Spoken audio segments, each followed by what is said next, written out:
That's Good Afternoon Britain, weekdays from midday. Only on GB News, the People's Channel, Britain's news channel. We have a royal invitation for you this Bank Holiday Monday.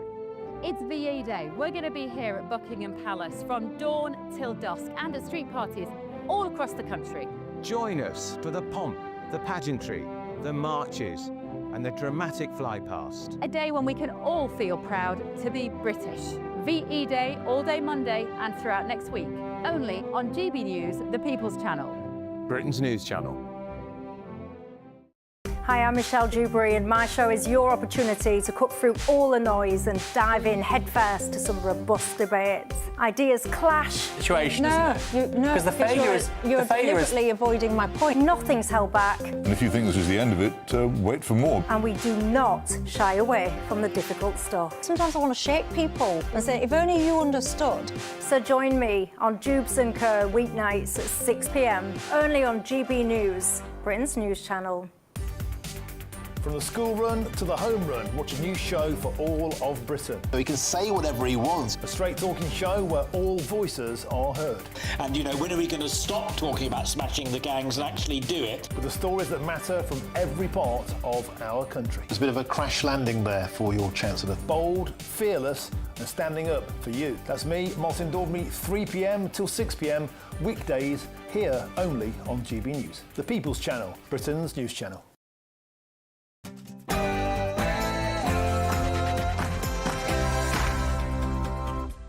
It's 9 p.m. I'm Ben Leo in for Patrick Christys. Tonight. When do we want them? What do we want? When do we want them? Hurrah! Another victory for common sense. The FA have banned trans athletes from women's football, but why did it take a court ruling? Also tonight. Well, you're not having it! So be stupid and get into bed!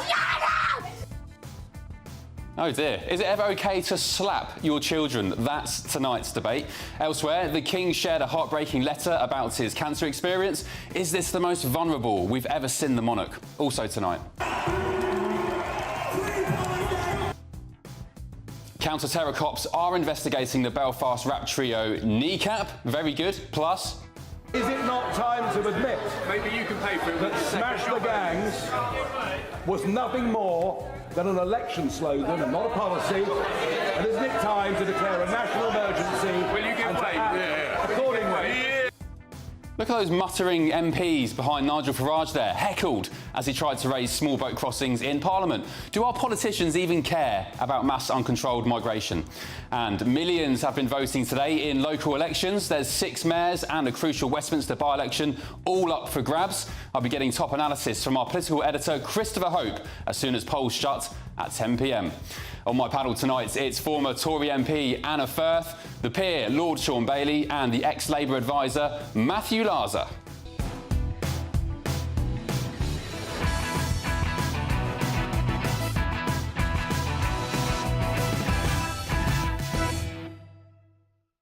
Very good evening to you. Thank you for your company. Big show coming up, including the election results. But first, let's get your news headlines with Aaron Armstrong.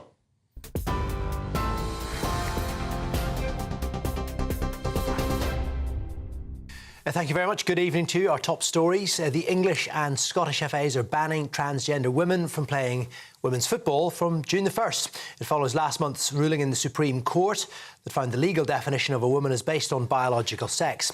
Downing Street says it will support governing bodies to protect the integrity, safety and fairness of sport. English netball has also changed its guidelines, and English cricket is set to join football in banning transgender women from its female competitions. President Trump's confirmed Mike Waltz will no longer be his national security advisor. Waltz has been under pressure since he took responsibility for inadvertently adding a journalist to a signal group in which sensitive military strikes in Yemen were shared. Trump announced on social media he will nominate Mr. Waltz to serve as the US ambassador to the UN, although that will require confirmation by the Senate. Waltz is the first high-profile official to leave since the Trump administration took over in January. Well, Trump added that Marco Rubio, the US Secretary of State, on the right of your screen, will be his national security advisor on an interim basis. Well, separately, President Trump has called for all purchases of oil from Iran to stop immediately and says secondary sanctions will be imposed on such sales. Meanwhile, the White House says the minerals deal signed last night will help secure a free, peaceful and sovereign future for Ukraine. Some details have been confirmed earlier in Washington. The agreement gives the US access to some of Ukraine's natural resources. It talks about a durable partnership but provides no security guarantees to Ukraine, although there's no mention of Kyiv having to pay back billions of dollars in military aid. Harrods has been hit by a cyber attack just days after Marks & Spencer and Co-op were targeted. The luxury department store in London's understood to have been forced to shut down some systems to fend off attempts to gain unauthorised access. Harrods says its website and all stores are continuing to operate.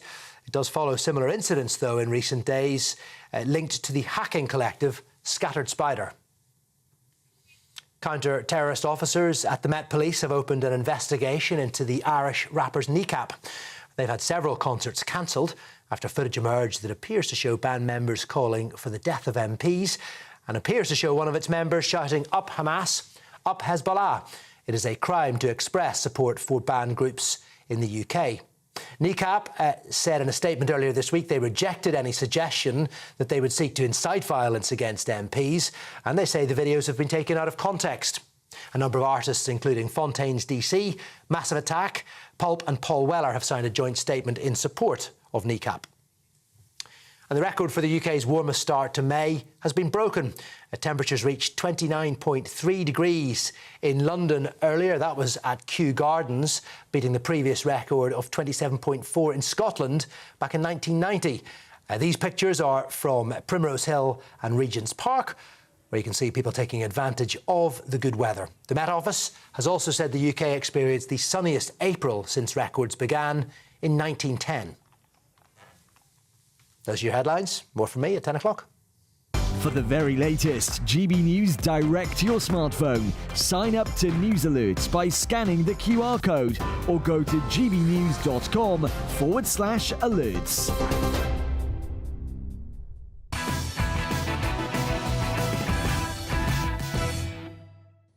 Good evening to you and welcome along. Thank you for your company. It's me, Ben Leo, in for Patrick Christys, just for tonight. He's back tomorrow.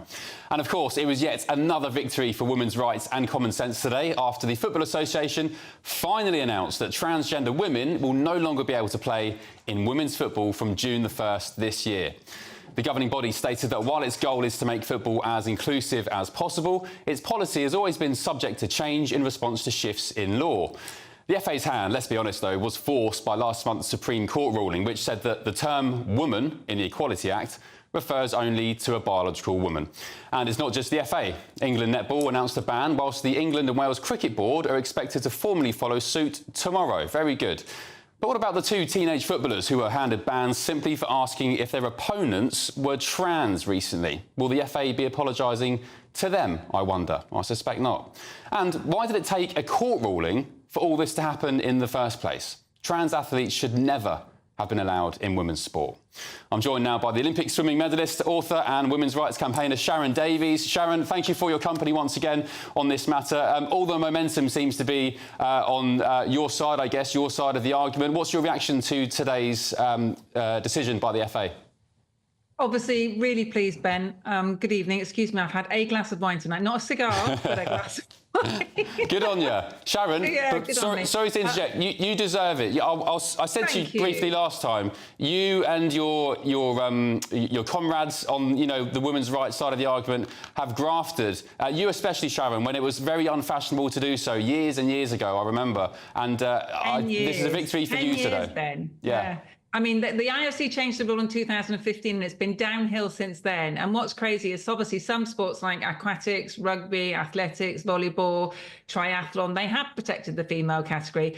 The FA has been one of the very worst, along with the ECB, who have allowed fully grown men to bowl balls at like 12-year-old girls, and we've had girls that have received season-ending injuries because they've been made to play against boys. I've had parents ringing me up in floods of tears that their kids are self-harming because they've been having their sports taken away and they're thinking about leaving football. It's been an absolute disgrace that women, that football has taken so long to do the right thing, which is to say that females are entitled to fair and safe sport just the same as males are. And I just want to take 1 second to say thank you to your wonderful audience and you guys, there at GB News, because you've always allowed us to have a voice, and it took 5 years to even be able to have that voice and be able to get the information out. Yeah, indeed. Sharon, some people might say today, well, they are saying, so we'll talk about trans women because this is what we're predominantly talking about. Where should trans women now play football then?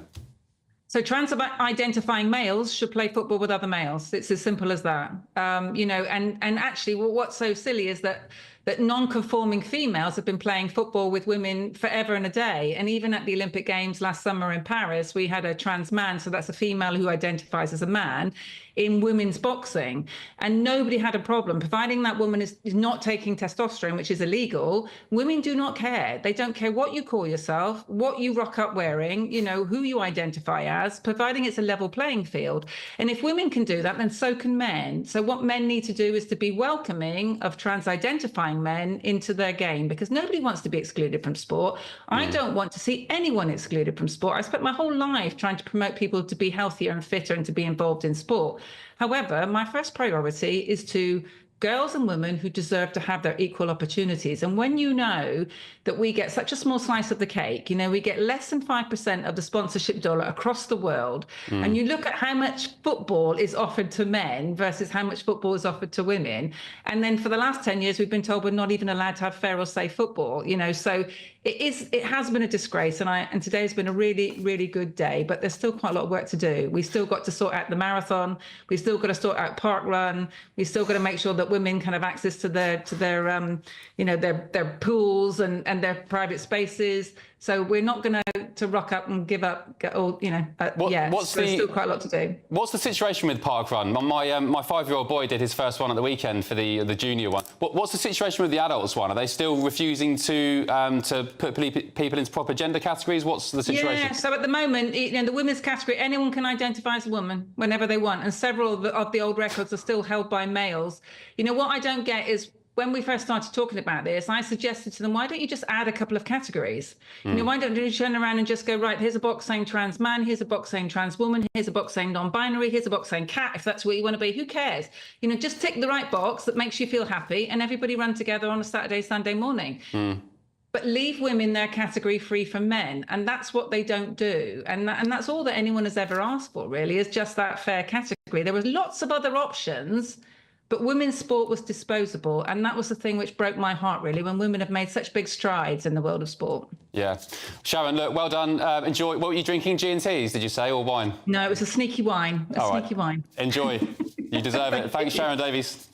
Right, let's get the thoughts of my panel now. Former Conservative MP Anna Firth, the peer Lord Sean Bailey, and the former Labour Party advisor Matthew Larzer. Good evening, panel. Good evening. Welcome along. Hope you've enjoyed your day in the sun. Anna, I'll start with you. Ladies first. I think the FA are absolutely gutless, and likewise everybody else now changing their tunes simply because a bunch of squares in the Supreme Court have decided what a woman is. Where's your own integrity? Where's your own sense of decision? Why are you waiting for a court to tell you what a woman is? Well, that's absolutely right, Ben, particularly when we bear in mind that a couple of years ago, of course, a trans-identifying man actually caused season-ending injuries, but the FA sat back and did nothing. And then when there were women protesting at Wembley, the FA sat back and did nothing. So, yes, it's very late in the day, but on the other hand, isn't it fantastic that this is finally being sorted out? It's completely ridiculous that it's had to go to court, because why have we always had a women's category in sport? It is because everybody knows that women are not physically as strong as men. Well, I don't know. They need their own category. Sean, does everybody know that? Because I hear arguments still online, even since the Supreme Court ruling, that people genuinely say they don't understand what the issue is, why women don't want men in their toilets, why they don't want men in their sports. Some people, unless they're just playing stupid, I don't know. There's a couple of things to say. This whole trans argument has been based on the British want to support the underdog, and I think people have taken that and stretched it. They were given an inch and they take 25 miles. The reason it had to go to court, because a lot of organisations got themselves twisted in a knot, the FA included, because let's be clear, the FA weren't in line with FIFA or UEFA, which potentially could have been a problem if you had a player who had played and then that team had qualified to play at that level. There would have been a problem there. The other thing to remember, this is not affecting the rights of trans people. This is protecting the rights of women, not taking away any rights from trans people. And that it has to be seen in that context, because that beats down the argument that somehow the Supreme Court have come out against everyone. But the reason it had to be done is so that certain organisations could then survive politically. They could survive legally. They wouldn't have to say, look, they can now say it was a court, not us. You don't think they're gutless then? Absolutely, 100% they're gutless, because they should have set the rules, because other organisations did set the rules. And if you're an organisation who believes in sport and wants to get young women into sport, you have to protect their safety, and that's what this does. Matthew Laza, was the Supreme Court decision a bit of a get-out-of-jail-free card for Keir Starmer? Well, I think it was a get-out-of-jail-free card for not just for Keir Starmer. I think the answer to that is yes, but also for politicians of all parties and for organisations of all kinds. And clearly, we're seeing sport now, all the different sports coming in and falling behind the Supreme Court ruling and sighing. And you can almost hear the sigh of relief from sporting headquarters across the land as people feel that they've sorted this out, and that if they get any pressure from the trans lobby, they can now just point to the Supreme Court ruling. It was very interesting listening to Sharon earlier, because I know that one of the organisations that Sharon is keenest that actually sorts this out is the IOC, the International Olympic Committee, and I really hope now that they will now fall in line, because they actually have been quite slow at coming at this. And the other thing, sorry, quickly, Sean, is that this is just easy to sort out. The British Triathlon Society has sorted this out by having a female category and an open category. Exactly. That's it. But I would just push back on that. I was reading something today from a trans woman footballer who said there's not enough of us to create our own league, our own trans league. They don't need their own league. If you have a female category and an open category, they can compete in an open category. Because let's be clear, your level of testosterone doesn't take away the fact that you're likely to be taller and heavier because you were born a man. Of course you will. And so opening that category means you are competing with people who had all the same physical advantages of you, i.e. a level playing field. Yeah, Matthew Laza, I think the FA's rules up until a month ago was that if you are a trans woman and your testosterone is below, is it 5 mils per... 5 N-moles, whatever that is. If it's low enough, then you're allowed to play. But do you, as the left-leaning gentleman... Absolutely. Do you accept people who have gone through men who have gone through male puberty, regardless of their T-levels, are still more powerful, quicker, they've got bigger lung capacity, bone density? Yep. Yes, and I think, therefore, that, you know, I'm maybe the lefty on the sofa, but I think that ultimately it's the right decision.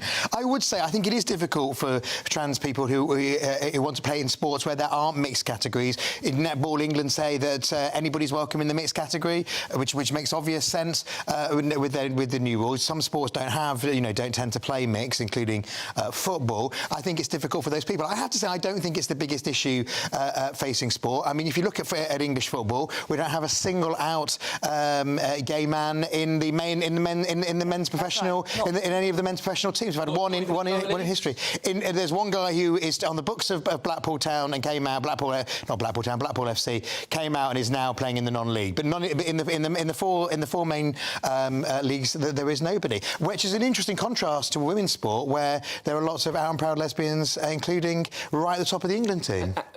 Matthew's correct that it isn't the biggest issue facing sport, but where Matthew's wrong This is not a get-out-of-jail-free card for all politicians. Many politicians have been very staunch in their beliefs about where these rules should sit, how people should be like that way, in a very different way to Keir Starmer, who couldn't identify a woman. It's a very different set of realities for certain politicians. OK, great stuff. Thank you, panel. Good start. The FA, the Football Association, have released a statement saying, as the governing body of the national sports, our role is to make football accessible to as many people as possible within legal and international rules. The Supreme Court's ruling in April means that we will be changing our policy. Transgender women will no longer be able to play in women's football in England, and this policy will be implemented from the 1st of June 2025.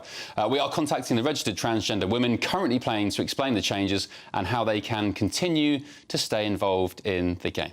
Very good. Time now for the Great British Giveaway, our biggest prize to date. Here's all the details you need to win.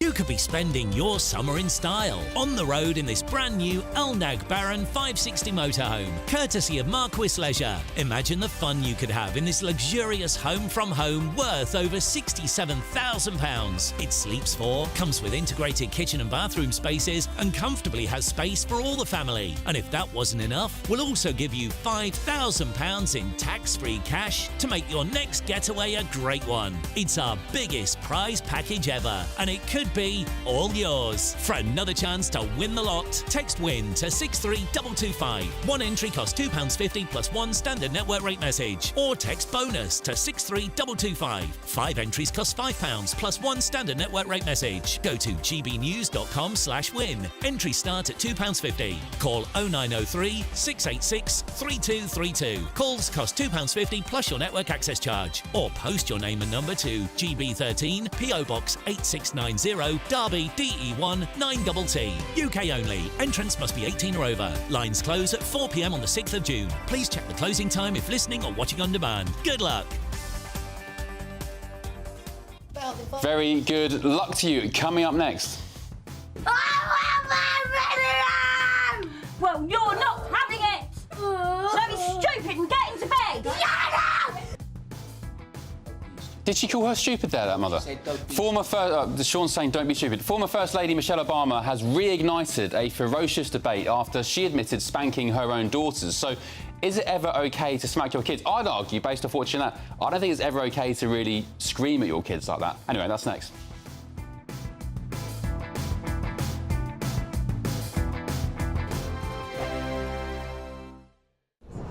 Today, voters across England go to the polls.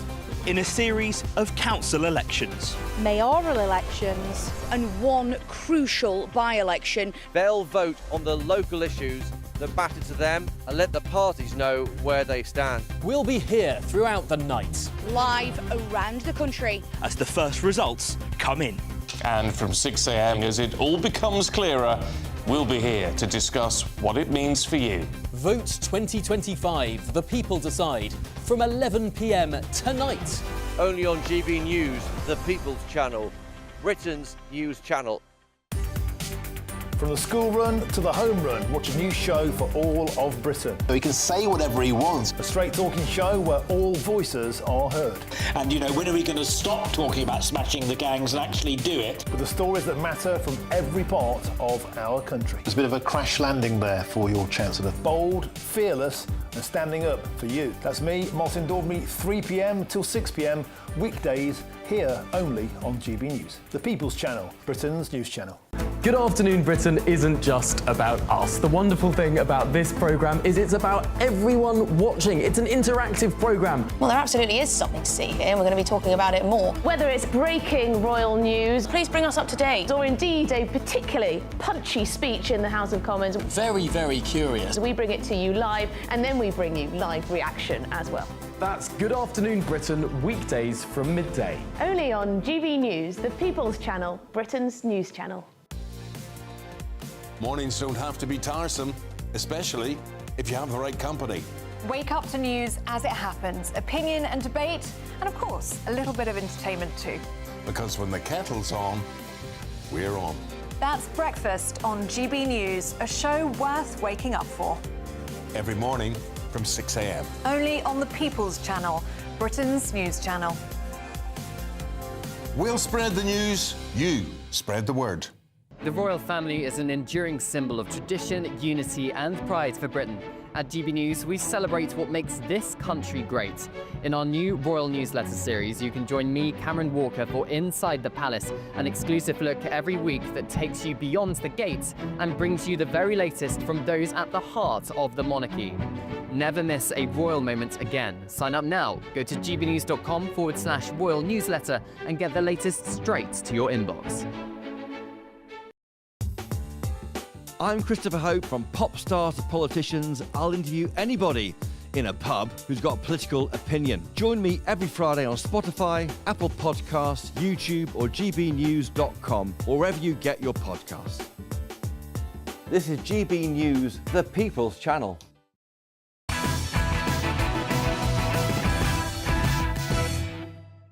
Hello, welcome back to Patrick Christys tonight with me, Ben, Leo, only on GB News. Time now for our head-to-head. And the debate over smacking children reignited today after former American First Lady Michelle Obama admitted that she spanked her daughters when they were younger. She told an American podcast that she eventually stopped smacking them out of embarrassment. Well, Obama's confession comes on the same day that the Children's Commissioner, Dame Rachel D'Souza, called for a complete ban on smacking youngsters. Currently, parents are legally allowed to physically discipline their kids so long as it constitutes reasonable punishment. The horrific murder of 10-year-old Sarah Sharif in 2023 led to renewed calls from campaigners for a total ban. And her father, Irfan Sharif, claimed in a call to police after fleeing England that he did legally punish his daughter and that he beat her up too much. So tonight I'm asking, is it ever okay to smack a child? We're going head-to-head on this now. Our journalist and broadcaster Linda Jubilee and mother and journalist Anna May Manigan. Good evening, ladies. Thank you for your company. Who to start with? Linda, let's go with you. Are you for smacking children or against? I think there's nothing wrong with giving a child a tap. What's a tap? Them. I'd call that a tap. That's different to slapping them round the head. And any comparison with the hideous murder of Sarah Sharif and what went on there is, in my mind, totally ridiculous and disingenuous. The fact of the matter is you can't reason much with a child below the age of 4 or 5. So somehow, without losing your temper, because the problem with the woman in your clip is she clearly lost her temper, and that's the problem. You can't lose your temper. If you're raising children, you have to be the grown-up. You have to be the one that acts with some control. What I found strange about Michelle Obama's comment was when she said she felt embarrassed about spanking her children. Really, when you're dealing with children, it's not about how you feel, it's about how they feel. That's what you should have foremost in your mind. And I would only ever do even a slight tap to a child if they had done something I thought was dangerous and I had to get the point across that they shouldn't be doing it again. I've got 3 adult children and they've all had a gentle tap and they seem okay to me. OK, Anna May, what do you make of that? Oh, please. So if it's so gentle and it's such a little tap, why bother?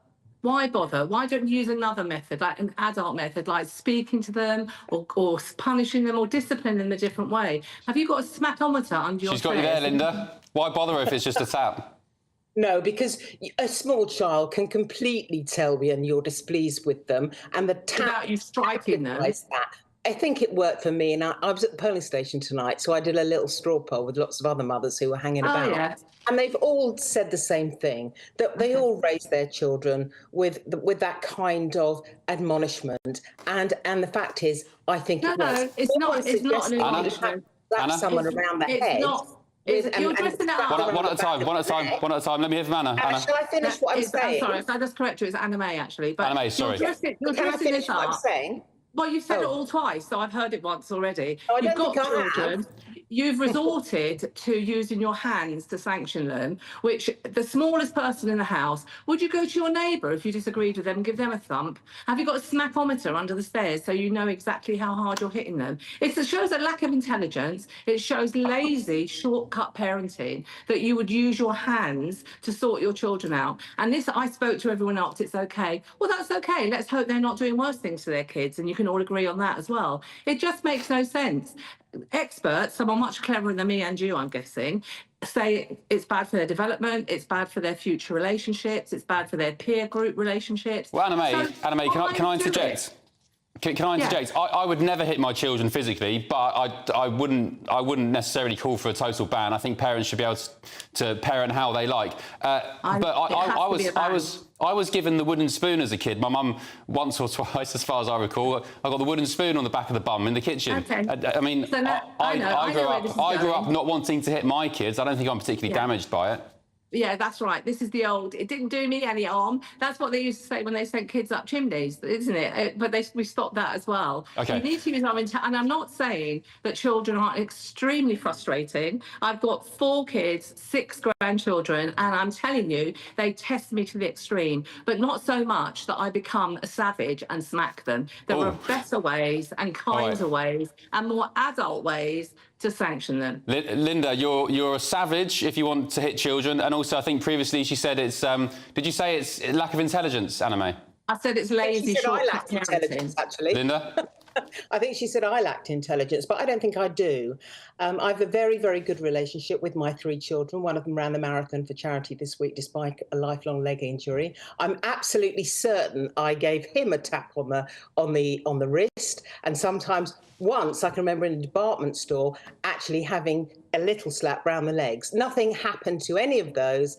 And actually, I'm willing to trust my judgment and my intuition. I think the problem here is that many people expect that there should be some kind of parenting manual. At the end of the day, what you actually have to do is have enough intelligence to instill people with a sense of their own confidence and intuition when it comes to raising their own children. I think Anna-May, last word? Yeah.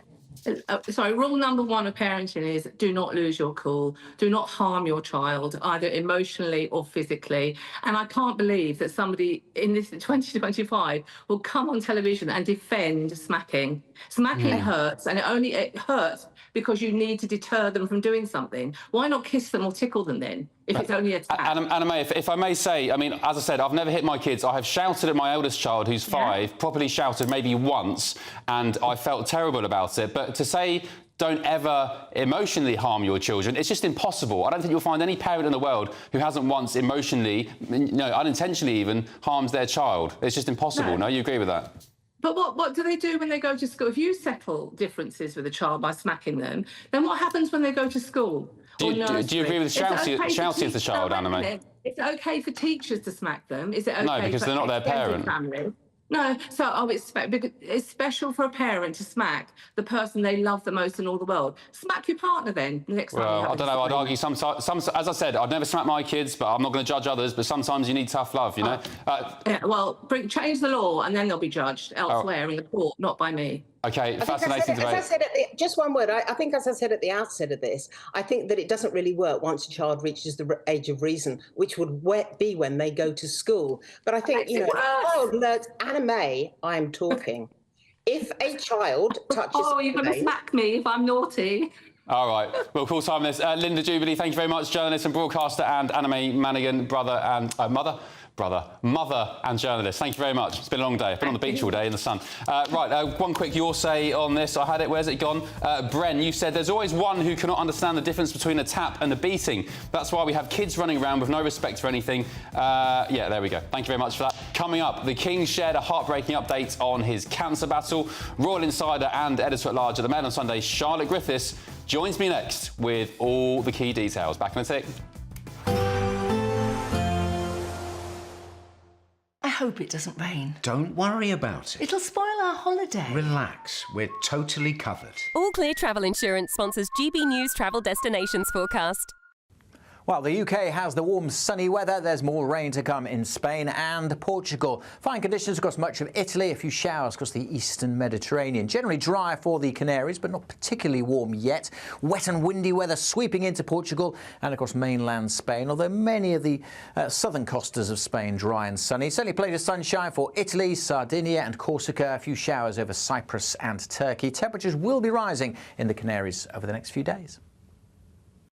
All Clear Travel Insurance sponsors GB News travel destinations forecast. Hello and welcome along to the latest update from the Met Office for GB News. We're going to see cooler weather drift its way southwards during the next 24 hours. It's already been affecting Scotland and Northern Ireland through the day as a cold front has moved in from the Atlantic. That cold front slowly trundles its way southwards across central parts of the UK through the evening.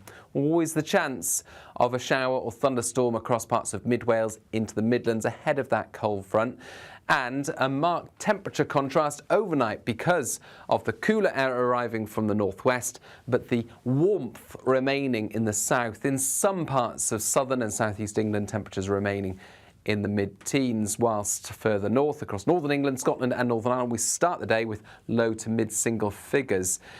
Nevertheless, for many, it is a dry and bright start to the day. I think a bit more cloud there across southwest England, South Wales compared with the recent days, and always that chance of a shower continuing through mid Wales and the Midlands. Northern England, Northern Ireland, southern and central Scotland seeing plenty of bright weather first thing. Cloudier skies for northwest Scotland, and we've got these showers moving in from the northwest on a brisk breeze. That breeze making it feel cool through the day, with temperatures back towards average for the time of year. However, for much of England and Wales, after any early showers peter away, actually there's plenty of sunny spells once again. And it's still going to feel relatively warm in the south and southeast. Temperatures into the mid-20s, even 27 Celsius in the far southeast, but back to the mid to high teens elsewhere across the UK. Patchy cloud here and there, not quite as widespread sunshine as we've seen so far this week. And then going into the bank holiday weekend, some heavy showers will affect southern counties of England through Saturday. There'll also be showers drifting in from the North Sea coast to affect the east and north of the UK. And that wind coming in from the North Sea is going to make it feel increasingly cold through Sunday and Monday, but actually there will still be some sunny spells.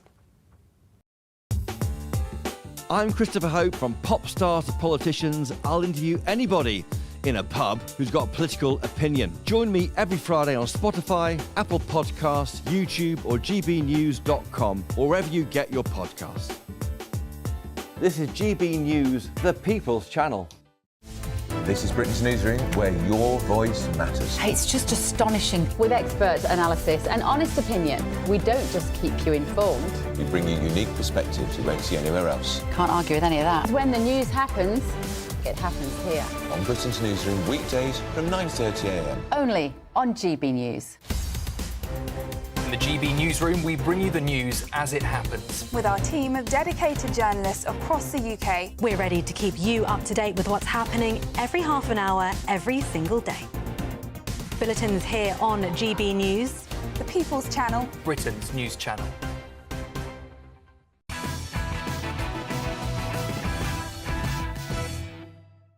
Welcome back to Patrick Christys tonight with me, Ben Leo, only on GB News. And in his most heartfelt and vulnerable, I guess, public letter yet, His Majesty the King has reflected on his experiences with cancer as he hosted representatives from community-based cancer organisations and initiatives at Buckingham Palace last night. The King, alongside Queen Camilla, there we are on the screen, thanked those who support cancer patients and their loved ones, praising the profound impact of human connection offered by those working in cancer care. His Majesty said each new cancer diagnosis will be a daunting and at times frightening experience for those individuals and their loved ones. And he went on to quote the late cancer campaigner Dame Deborah James, also known as Bow Babe, who encouraged everyone to always have rebellious hope. But I'm joined now by the editor-at-large at the Mail on Sunday and Royal Scoop guesser Charlotte Griffiths. Charlotte, good evening. Good evening. What do we gather from this? How do you interpret what he said last night, the King? Well, I think it's so moving, and I think it's a bit of a transition for him, because until now there's been quite a lot of, I don't have cancer, I'm powering on through, I'm doing loads of engagements, non-stop work, nothing will stop me. And I feel like it's a bit of a transition into a full acknowledgement. Of course, he's always acknowledged he's had cancer, but a full acknowledgement of what it means to go through cancer and to really connect and relate to those people at the engagement and really just be a bit vulnerable, you know, more vulnerable than he has been so far. He's been stoic so far, which is, you know, the royal way of being. And it's nice to see, actually, because it's very relatable. Charlotte, it's hard to say, because, you know, unless you're in the palace as a family member, I guess. But do you think King Charles will last the course as king? Do you think there'll ever be a time where he'll abdicate and maybe Prince William will come in? Well, I've got to say, there was a point yesterday, because we knew an announcement was coming in Fleet Street, and we did wonder, because we've been given so much warning, it felt like something was building up and maybe he was going to say he was stepping down. And don't forget, he'd had to take a few days off because he had a sort of problem with his cancer medication not so long ago, but he only took a couple of days off in the end. But we did, I mean, part of me thought maybe he's going to sort of abdicate, but then we've just seen him for years kind of do nothing of the sort. So part of me thought, no, he'll never do it. He'll keep going till the end. I do feel sorry for him because he waited for so long to get to this point, and you know, sadly he's been hit with health issues, and it's probably not how he envisaged his reign, I guess. Can we talk about Meghan Markle? And look, I don't want to I just said to you off air, I don't want to dunk on Meghan Markle for the sake of it being Meghan, because it's, you know, people love to criticise her, I guess. But just explain what she did this week, Charlotte. OK, so this week she sent a basket of jam, her own jam, of course, and some ice cream. I assume she wanted a friend of hers to mix them together, and it said, with the compliments of HRH, the Duchess of Sussex. And I have to say, I don't want to dump on Meghan either, and I thought nothing could shock me about Meghan, but I thought this really took the biscuit. So why is this so shocking for you? Because she's categorically been told not to use her HRH title. I think she's doing it... She hasn't done it before. I think she's doing it to be provocative. Who told her? The late Queen? The Queen. Yeah. The Queen did. And the Queen issued a statement at the time saying the Sussexes have agreed that they will follow my orders, follow my wishes, and they are in agreement. And, you know, we all expected them to be honourable and stick to that. And, you know, the HRH thing is a serious business. You know, if you've had your HRH taken away and you know, they are allowed to use it in private, which technically this was. But I have to say, if I wrote to you and I was an HRH, I wouldn't include it on a letter because we're friends. I mean, who says to their friends, HRH? So in private, I don't think you should use HRH anyway, just because it's not very classy, frankly. And also, Charlotte, I just don't understand. Again, I have to criticise her for this because it's an own goal. It's an own goal, in my opinion. This is a woman who, by her own admission, said she wanted to take her own life because of the treatment at the hands of the royal family. She had a hell of a time here. Fair enough, that's fine. We believe you. You've gone to America for privacy. That was the reason she gave the Queen. She and Harry gave the Queen. And also not to make money, by the way, off the back of their titles, which they have done. But if you hated the establishment so much, and that period of your life was so traumatic, why would you then keep using A, the Duchess of Sussex, and then B, HRH? Well, that's why it's an own goal, as you say, because it exposes what we've all known all along, which is she didn't really mind the royal side of things so much. Sure, she didn't want to do the boring shaking hands in the north of England, but she, of course, she enjoyed the status of being a royal, the power that Prince Harry had. She must have found that very attractive and intriguing and interesting. But and this is why people struggle with her and say she's inauthentic, because, as you say, she says the whole time she's not. But then in moments like that, we realise the truth, which is she does actually care about being an HRH, and she's very happy to use the title when it suits her. Yeah, and you mentioned the word there, inauthentic. I think that is the reason she came a cropper so quickly in the UK, because I think Brits compared to Americans, I think we see through people a lot easier. You know how Americans are kind of... You know, I love America, I love Americans, but they are slightly inauthentic, where it's like, hey, how you doing? Nice to see you. You know, Brits don't do that. We're cynical. We're quite cynical, and I think a lot of people just saw through Meghan when she first Yeah, and I think that's why America is now slightly turning against her, because they just took a little bit more time to realise it, whereas we cynical Brits realised straight away this is not authentic. And also, Charlotte, did you see that clip of Lilibet and her accent? Yes, yeah. What did you make of that? It was a very American accent, wasn't it? I guess that's to be expected, though. I suppose it is to be expected, but it's just funny to hear a British princess, you know, because Meghan fought very hard to make sure that they were Prince and Princess Archie and Lilibet. Yeah, but it's funny to hear how very, very American she was. And just finally, it's VE Day on Monday. There's a procession, of course, royal procession. There's a flyover. I think I know the answer to this question, but in light of Prince Andrew's recent situation, should we say, Jeffrey Epstein developments, Virginia Giuffre sadly taking her own life, he won't be anywhere near Monday, will he? He won't, but I have to say, with the King event, Fergie was there, so obviously...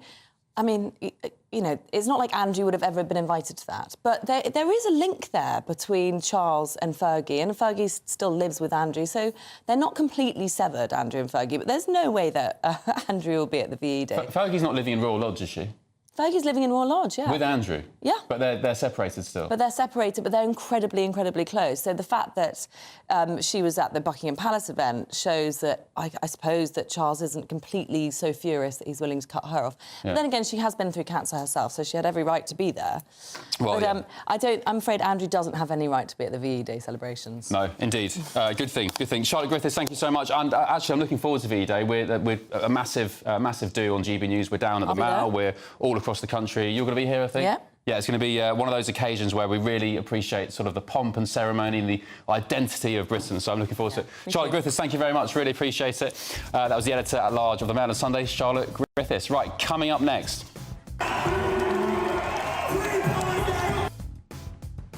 I'd never heard of this band's music before, Kneecap. Counter-terror cops are now investigating the Belfast rap trio after they appeared to call for MPs to be killed and also pledge support for Hamas and Hezbollah. I listened to one of their tracks earlier for the first time. Goodness me. Goodness me. If you want to put yourself to sleep, go and listen to one on YouTube now. I'm joined by the DUP's Sammy Wilson, who has personally been attacked by Kneecap in their lyrics. I'll speak to him next. Back in a tick. Today, voters across England go to the polls. In a series of council elections. Mayoral elections and one crucial by-election. They'll vote on the local issues that matter to them and let the parties know where they stand. We'll be here throughout the night. Live around the country. As the first results come in. And from 6 a.m, as it all becomes clearer, we'll be here to discuss what it means for you. Vote 2025, the people decide, from 11 p.m. tonight. Only on GB News, the People's Channel, Britain's news channel.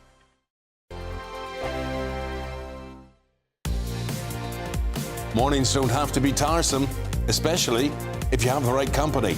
Wake up to news as it happens, opinion and debate, and of course, a little bit of entertainment too.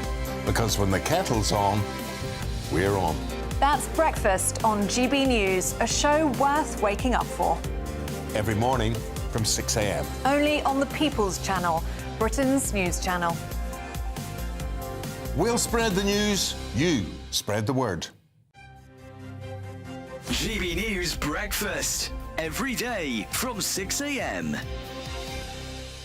From a PETA point of view, I see you guys are in the newspapers today, PETA, and it's about the definition of a rat. Have you seen this story?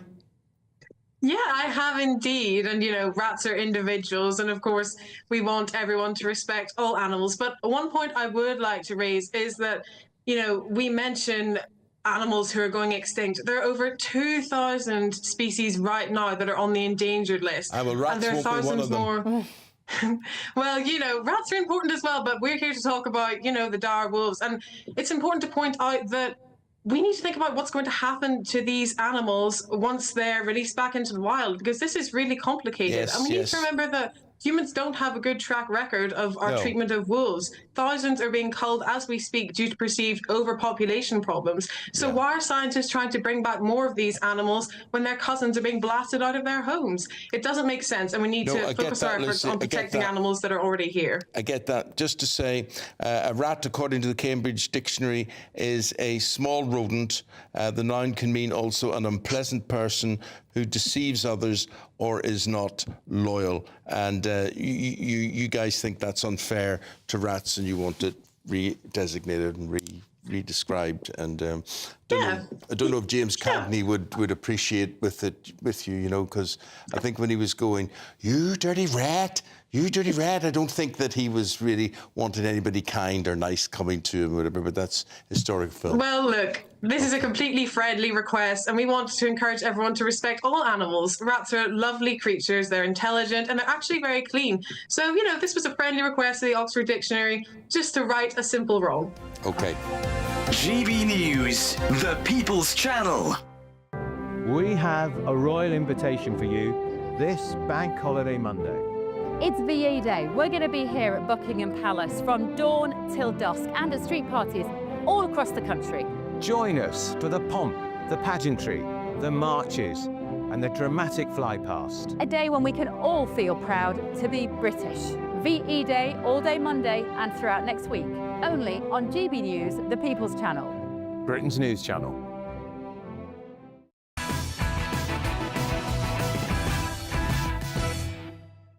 Welcome back to Patrick Christys tonight with me, Ben Leo, only on GB News. Now, counter-terror police have launched an investigation into the controversial Belfast rap group Kneecap over videos showing them calling for the death of British MPs and shouting, "Up Hamas, up Hezbollah."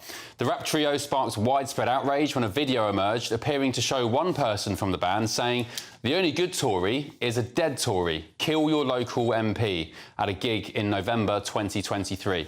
Well, earlier today, music lovies, including the likes of Paul Weller and Pulp, signed an open letter in support of the Under Fire band, claiming there had been a clear and concerted attempt to censor and ultimately deplatform them.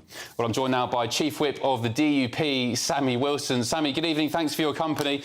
Good evening. First of all, you are included, Sammy, in the lyrics of a Kneecap song. Can I read you the lyrics? Because I don't know what they mean. It's 2 lines. It says, where are we? It says, Sammy Wilson got knocked back at the door and now he's out the front in bad form. What does that mean? Do you know? I haven't a clue. All right, OK. But it doesn't surprise me that a Republican group such as this would want to attack unionists in whatever way, and whatever that's. I'm sure it's meant to be insulting, but I'm not too sure what it means. Yeah, me neither. So Sammy, what I will say though is, there is no ambiguity about go and kill your local MP and the only good Tory's a dead one, or the eulogising of terror groups such as Hamas and Hezbollah. There's no ambiguity there. It's quite clear what the meaning is, and it's quite clear that they're breaking the law when they say those things, and it is also quite clear that the law should take action against them. So what do you think should happen to them? I mean, counter-terror cops are now investigating. I mean, would you want them jailed for what they've said? Because there is an argument that it's, you know, there's free speech involved. There's a free speech argument. What would you like to see happen to Kneecap? Well, I mean, first of all, you've reported time and time again people who are sitting in jail at the moment because they made a tweet which happened to be inappropriate. Lucy Connolly. But certainly did not go as far as what this group has gone, encouraging people to kill their MP or supporting prescribed terrorist groups. So I think the first thing is that the police ought to be following this up. They ought to follow it up quickly. I don't want to see an investigation which reports in a year's time. Let's get this done. Let's get the message over that if you behave like this, if you use public platforms in this way, then you will face the full weight of the law.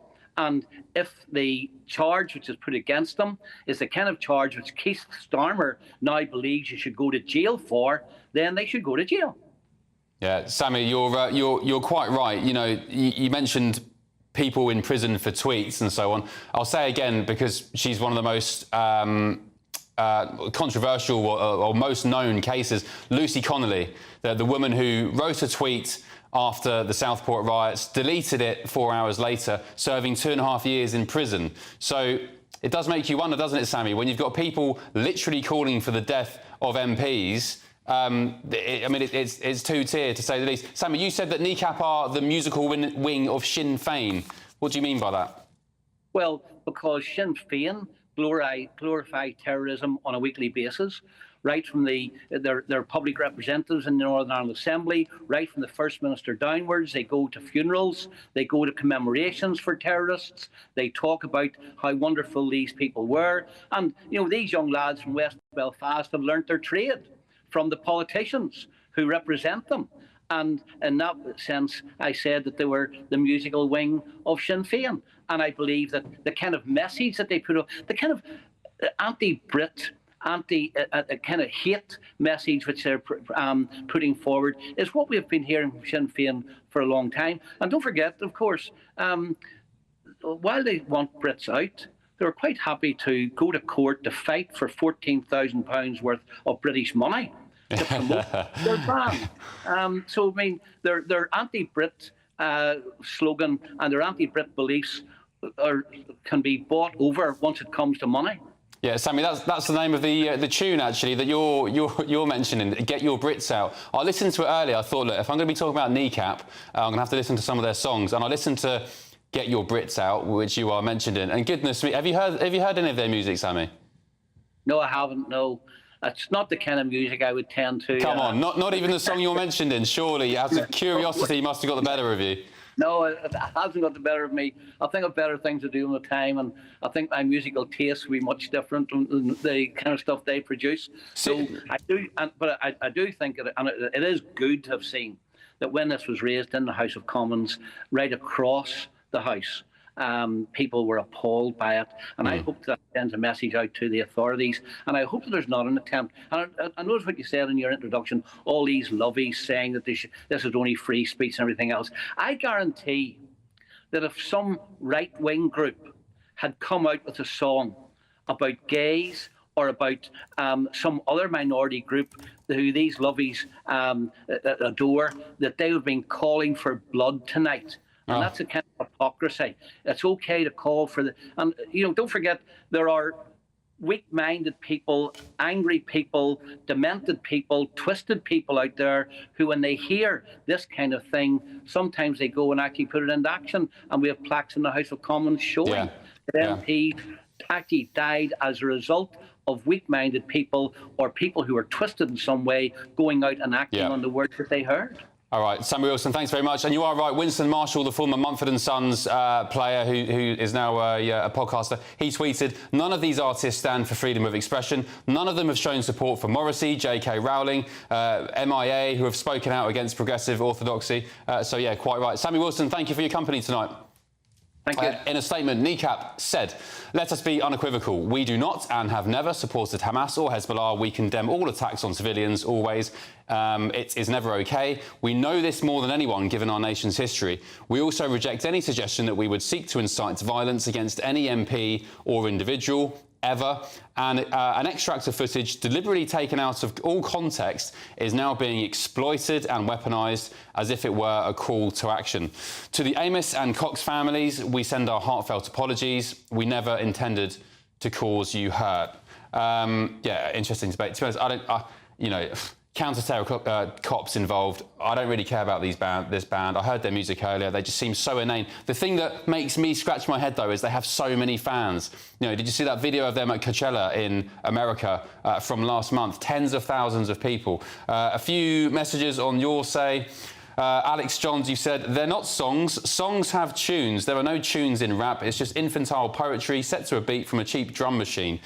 Rubbish. Here, Alex. And David, you've said, "Totally agree. Let's jail them, but let's start by jailing Ricky Jones, whose comments are exactly the same, and also jail the 2 animals who attacked the police at Manchester Airport." Yeah, OK. Thank you very much for that. Coming up, the polls are just moments away from slamming shut in the local elections. Will Nigel Farage's reform triumph in the first by-election since Keir Starmer took power? And will it be a night to forget for Kemi Badenoch? All the expert analysis and top reports coming in just a tick. Do not go anywhere.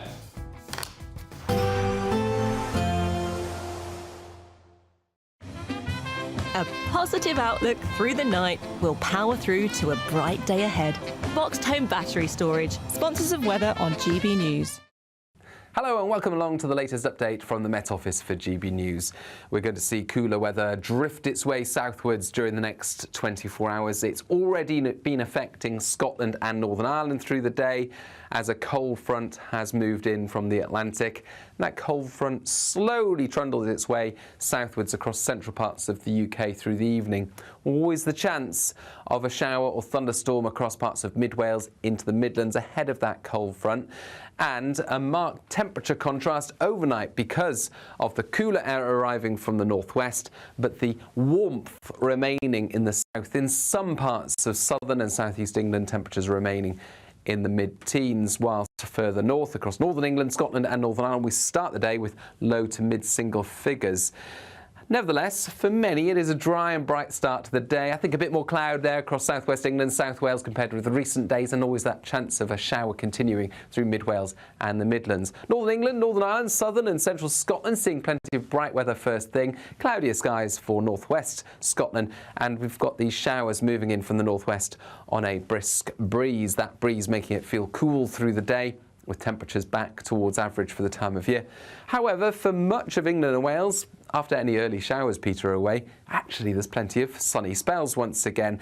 And it's still going to feel relatively warm in the south and southeast. Temperatures into the mid-20s, even 27 Celsius in the far southeast, but back to the mid to high teens elsewhere across the UK. Patchy cloud here and there, not quite as widespread sunshine as we've seen so far this week. And then going into the bank holiday weekend, some heavy showers will affect southern counties of England through Saturday. There'll also be showers drifting in from the North Sea coast to affect the east and north of the UK. And that wind coming in from the North Sea is going to make it feel increasingly cold through Sunday and Monday, but actually there will still be some sunny spells. A positive outlook through the night will power through to a bright day ahead. Boxed Home Battery Storage, sponsors of weather on GB News. Courtesy of Marquis Leisure, you could be driving away with this brand new Elnag Baron 560 motorhome. It comfortably sleeps 4, comes with sky roof, integrated kitchen and bathroom, and is worth over £67,000. And that's not all, as we'll also give you a further £5,000 in tax-free cash to make sure that wherever this motorhome takes you, it takes you there in style. For another chance to win the lot, text WIN to 63225. One entry costs £2.50 plus one standard network rate message, or text BONUS to 63225. 5 entries cost £5 plus one standard network rate message. Go to gbnews.com/win. Entries start at £2.50. Call 0903 686 3232. Calls cost £2.50 plus your network access charge. Or post your name and number to GB13 PO Box 8690 Derby DE1 9TT. UK only. Entrance must be 18 or over. Lines close at 4 p.m. on the 6th of June. Please check the closing time if listening or watching on demand. Good luck. We have a royal invitation for you this Bank Holiday Monday. It's VE Day. We're going to be here at Buckingham Palace from dawn till dusk and at street parties all across the country. Join us for the pomp, the pageantry, the marches and the dramatic flypast. A day when we can all feel proud to be British. VE Day all day Monday and throughout next week. Only on GB News, the People's Channel. Britain's news channel. I'm Christopher Hope. From pop stars to politicians, I'll interview anybody in a pub who's got a political opinion. Join me every Friday on Spotify, Apple Podcasts, YouTube or gbnews.com, or wherever you get your podcasts. This is GB News, the People's Channel. Good Afternoon Britain isn't just about us. The wonderful thing about this programme is it's about everyone watching. It's an interactive programme. Well, there absolutely is something to see here, and we're going to be talking about it more. Whether it's breaking royal news, please bring us up to date, or indeed a particularly punchy speech in the House of Commons. Very, very curious. We bring it to you live, and then we bring you live reaction as well. That's Good Afternoon Britain, weekdays from midday. Only on GB News, the People's Channel, Britain's news channel. This is Britain's Newsroom, where your voice matters. It's just astonishing. With expert analysis and honest opinion, we don't just keep you informed. We bring you unique perspectives you won't see anywhere else. Can't argue with any of that. When the news happens, it happens here. On Britain's Newsroom, weekdays from 9:30 a.m. Only on GB News. In the GB Newsroom, we bring you the news as it happens. With our team of dedicated journalists across the UK, we're ready to keep you up to date with what's happening every half an hour, every single day. Bulletins here on GB News, the People's Channel, Britain's news channel.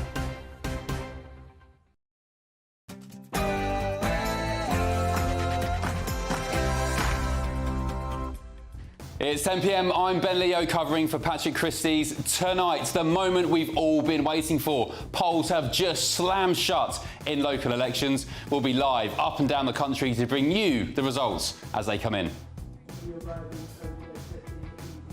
As the polls have now closed, all predictions suggesting a very close contest between Reform and Labour here at Runcorn and Helsby. We'll be bringing you the results later on in the morning. Here in Lincolnshire, history will be made tonight as the voters here today have gone to the polls to decide their first mayor. Could it be Andrea Jenkins, the former Tory MP who has defected to Reform? Polls in recent days have shown a very tight race between the Reform and the Conservative Party. We'll bring you the results and the action throughout the night. That's right, 10 months off the general election, millions of voters have cast their verdict on our political leaders. 1,600 council seats, 6 mayoralties, 1 by-election. It looks like Reform are the big winners, the Tories the big losers. What about Labour, the Greens and Lib Dems? It'll be a fascinating night. Thank you, guys. The moment we've all been waiting for. And, of course, I'll have all of tomorrow's newspaper front pages with my panel, the former Tory MP Anna Firth, Conservative peer Lord Bailey and the ex-Labour advisor Matthew Laza. Oh, and I had a great day in the sun down in Brighton. We'll sunbathe until the sunset and then we'll go for a nice few cocktails along the seafront. There's loads of lovely places in Brighton.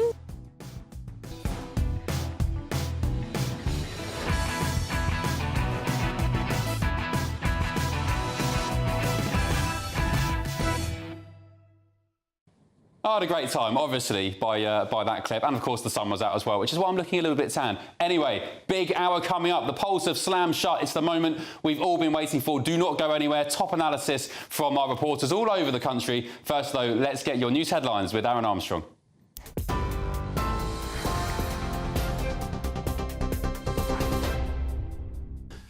Thanks very much, Ben. Good evening to you. Our top stories. President Trump has ousted his national security advisor in his first major shake-up of staff since taking office in January.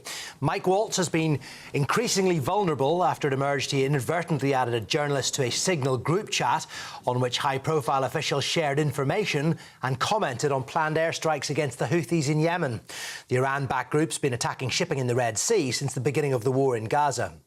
Well, Trump has named the US Secretary of State Marco Rubio his national security advisor on an interim basis and has nominated Mr. Waltz as the next US ambassador to the UN. As you've been hearing, polls have now closed in the first local election since Labour came to power last summer. Some live pictures here from Widnes, where the count is underway for the first by-election of this Parliament in Runcorn and Helsby, where there will be a new MP. More than 1,600 seats are being contested across 23 authorities, along with 6 mayoral positions. Results will come in overnight. Tom Harwood will be here from 11 for our special coverage on GB News. Downing Street says biology matters following the FA's decision to ban transgender women from playing women's football in England next season. It follows a similar move by the Scottish FA this week after a Supreme Court ruling found a female is defined by biological sex. The FA says it's always been ready to make necessary changes if there's a material change in law, science or the operation of the policy in grassroots football. Harrods has been hit by a cyber attack just days after Marks & Spencer and Co-op were targeted. The luxury department store is understood to have been forced to shut down some of its systems to fend off attempts to gain unauthorised access. Harrods says its website, though, and its stores have continued to operate, but this follows similar incidents in recent days linked to the hacking collective Scattered Spider. Police are appealing for any witnesses to come forward after 2 of their horses were attacked by a dog.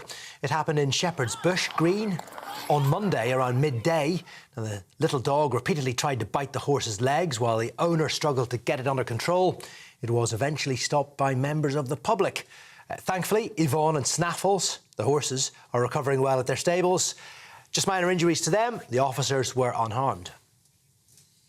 And the record for the UK's warmest start to May has been broken. Temperatures reached 29.3 degrees in London earlier, beating the previous record of 27.4 recorded in Scotland on the 1st of May 1990.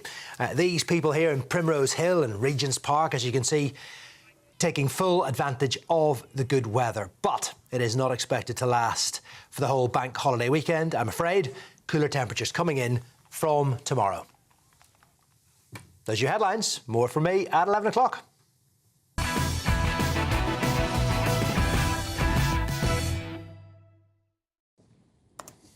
Good evening to you. Welcome along for a bombshell hour, because millions of Brits up and down the country have casted their vote today in the local elections. 1,600 council seats, 6 mayoral positions, all up for grabs. There's also that by-election in Runcorn and Helsby, with Reform hoping to take a scalp off Labour in Keir Starmer's first real challenge since the general election in July last year.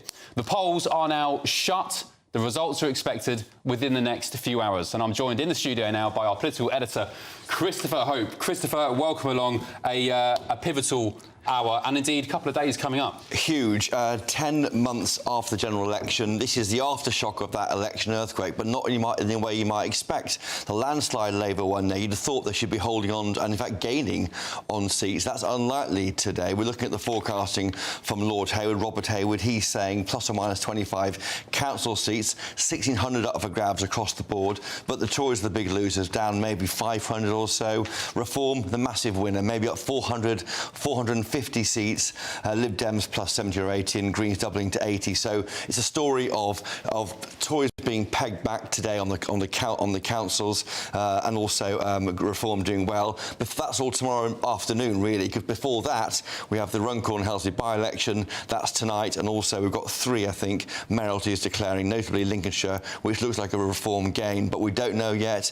And it's the first moment, the first tiptoeing of the Reform Party into some form of power. Chopper, just explain for me and the viewers back home, when will the results come of, you know, the council elections, the Runcorn, the mayoral race as well? But what's the timeline? Can you explain? So we're expecting in the wee small hours we're going to get Runcorn and Helsby, and then we are expecting the Lincolnshire mayoralty and also up in Doncaster, and then maybe one more, and then the rest tomorrow, starting counting at 9 a.m. in the morning. We're seeing 1,600 council seats being counted, and they'll really come out in the afternoon. So it'll be a very big time.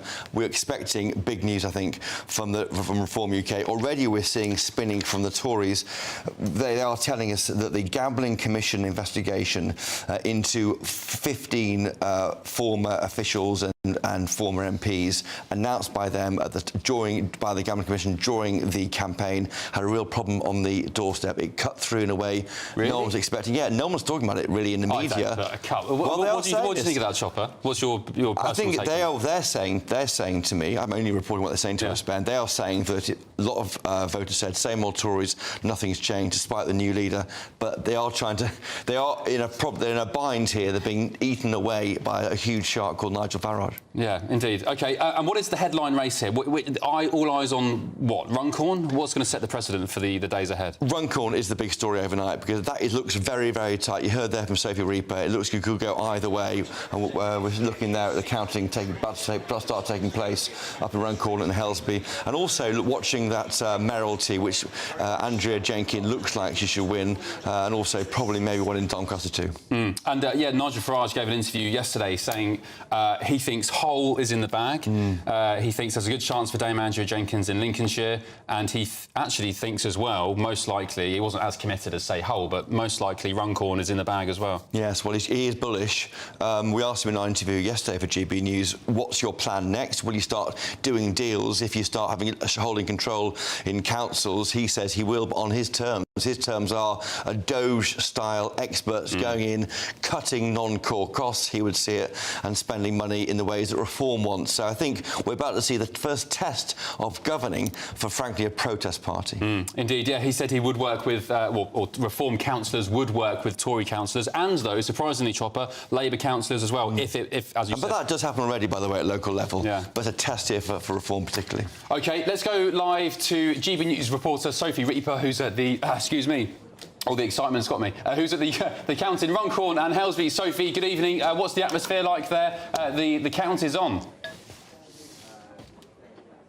Good evening to you, Ben. Well, it's still relatively calm here because we are still waiting for the first ballot boxes to arrive, and that is because the polls are closed, but we're just waiting for those first boxes to arrive. You'll see behind me at this count all of the counters waiting for those first boxes so they can get into it and start actually counting those votes. But you were talking there about Runcorn and Helsby. It is, of course, the only by-election of the night, and it is incredibly close. The latest forecast overnight suggesting Labour could take around 36% of the vote, with Reform taking 35% of the vote.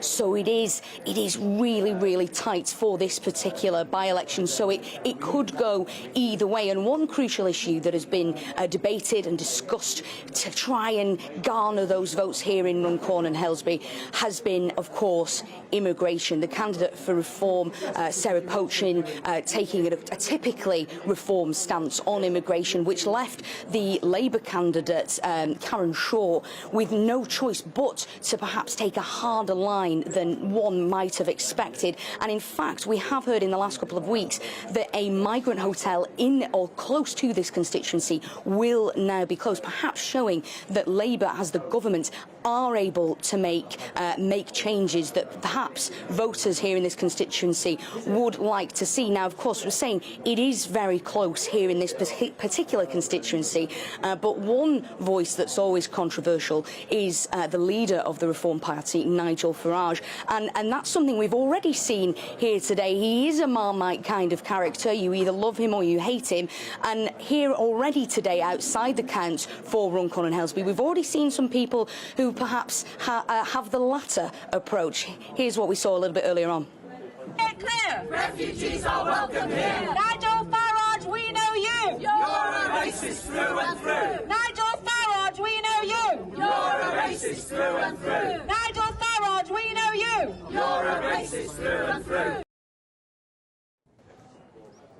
So some people out tonight already sharing their particular opinions. But of course, as we say, all the suggestions are that it's going to be incredibly close tonight between Reform and between Labour. So it'll be really interesting to see. We're expecting that results come in around 4 or 5 hours' time. We'll be bringing you all the latest here from the county in Runcorn and Helsby, the only by-election tonight on this crucial night for not only Labour, but perhaps also for Reform. Indeed, you've got the box office ticket, Sophie. Sophie, quick question before I let you go. Have you seen Nigel Farage? I know he was due to be there. Have you seen him? We haven't seen him just yet, but I'm sure that he is, much like the other party leaders, he's primed and ready to be exactly where he needs to be in the morning. All right, maybe he's down the pub. Yeah, lubricating himself up. Thank you, Sophie. Appreciate it. Chopper, what do you make of Sophie's comments there? Well, she's bang on the money. It's very, very tight. Everyone's saying how tight it is. I've seen before, following Farage for about 20 years, he gets very close on by-elections, can't quite make it land. We saw it with Newark in 2013, 2014. So whether it happens again, we'll wait and see. We've got reactions coming already, Ben, by the way, from the party leaders. Ellie Reeves, the Labour Party chair, she's saying that she recognises that people aren't feeling fully the benefit of the change this government's doing. So clearly they are worried about it already. They're trying to downplay expectations. They're going to be a challenge. These elections, we've heard here from a Conservative spokesman, they're saying that it's a very tough act to follow from the 2021 incredibly high watermark of those elections. And Labour, they're putting the heat on Labour, saying they want a supermajority, should be doing better than they were or they expect to be doing. And also the Lib Dems too. They are saying they're on course for their best ever winning streak with big gains from the former Tory heartlands. I should say, by the way, the Greens, watch the Greens. They're being ignored completely by the Reform noise, but the Greens on the left of Labour, they could be a problem too. OK, interesting. Chopper, thank you. Let's go live to Grimsby, where GB News reporter Jack Carson is at the counts for the Greater Lincolnshire mayoral race. Jack, what's going on there? What's the latest, please? Well, ballots are here. They are the first processes of those ballots being taken out the boxes now underway here in Grimsby. Two different things happening here. We've got the local count. This town hall here, where we are, is acting as the count for this area. There are different areas counting their votes, but this is also where we're going to get the final declaration a little bit later on today as well. Now, polling is mixed here in this area. Lincolnshire as a county, very conservative stronghold traditionally. A lot of farmland, but so different areas, whether you're in the north of Lincolnshire, whether you're in the south of Lincolnshire. In recent weeks, we've seen the issues around Scunthorpe, British Steel in Scunthorpe, and the government, of course, intervening there. So with this Greater Lincolnshire, greater authority, in charge of things like investment and jobs in this area, this is a big issue for a lot of voters here in Lincolnshire, particularly in the north part of the county. But down south, farming issues, worries around whether farmland will be sold off for the likes of solar farms and things like that. That is another issue that's been voted on at this election. Now, polling, as I was saying, has been mixed. We've seen some polling which suggests that Reform have been as far as 15 points ahead, but in other polls in more recent days we've seen polling which suggests that actually Andrea Jenkyns for the Reform Party only really 3 points ahead of Rob Waltham, who's a Conservative Party candidate. Now, he's currently the leader of North Lincolnshire Council, so a man who says he's born and bred in Lincolnshire, compared to maybe Andrea Jenkyns, who of course, you know, was a Tory MP out of this county, defected to Reform, running for this mayoralty. We'll have to see with turnout and of course whether those polls we've seen are correct. Counting underway here in Grimsby. Thank you, Jack Carson. Let's introduce my panel again now. The former Conservative MP Anna Firth, Conservative peer Lord Bailey, and the former Labour advisor Matthew Larser. Welcome back, panel. Just before I get to you, Chopper, you said there's a comment from Farage. What's going on? Yeah, finally, I've been texting Farage trying to get something from him. He's now put a tweet out. Thank you for voting Reform, he says to Britain. We have fought a strong campaign. The two major parties are more fearful of the results tonight than we are. Well, you've seen how fearful they are. OK, Matthew Larser, let me ask you. The first result we're going to get tonight is the Runcorn and Helsby by-election.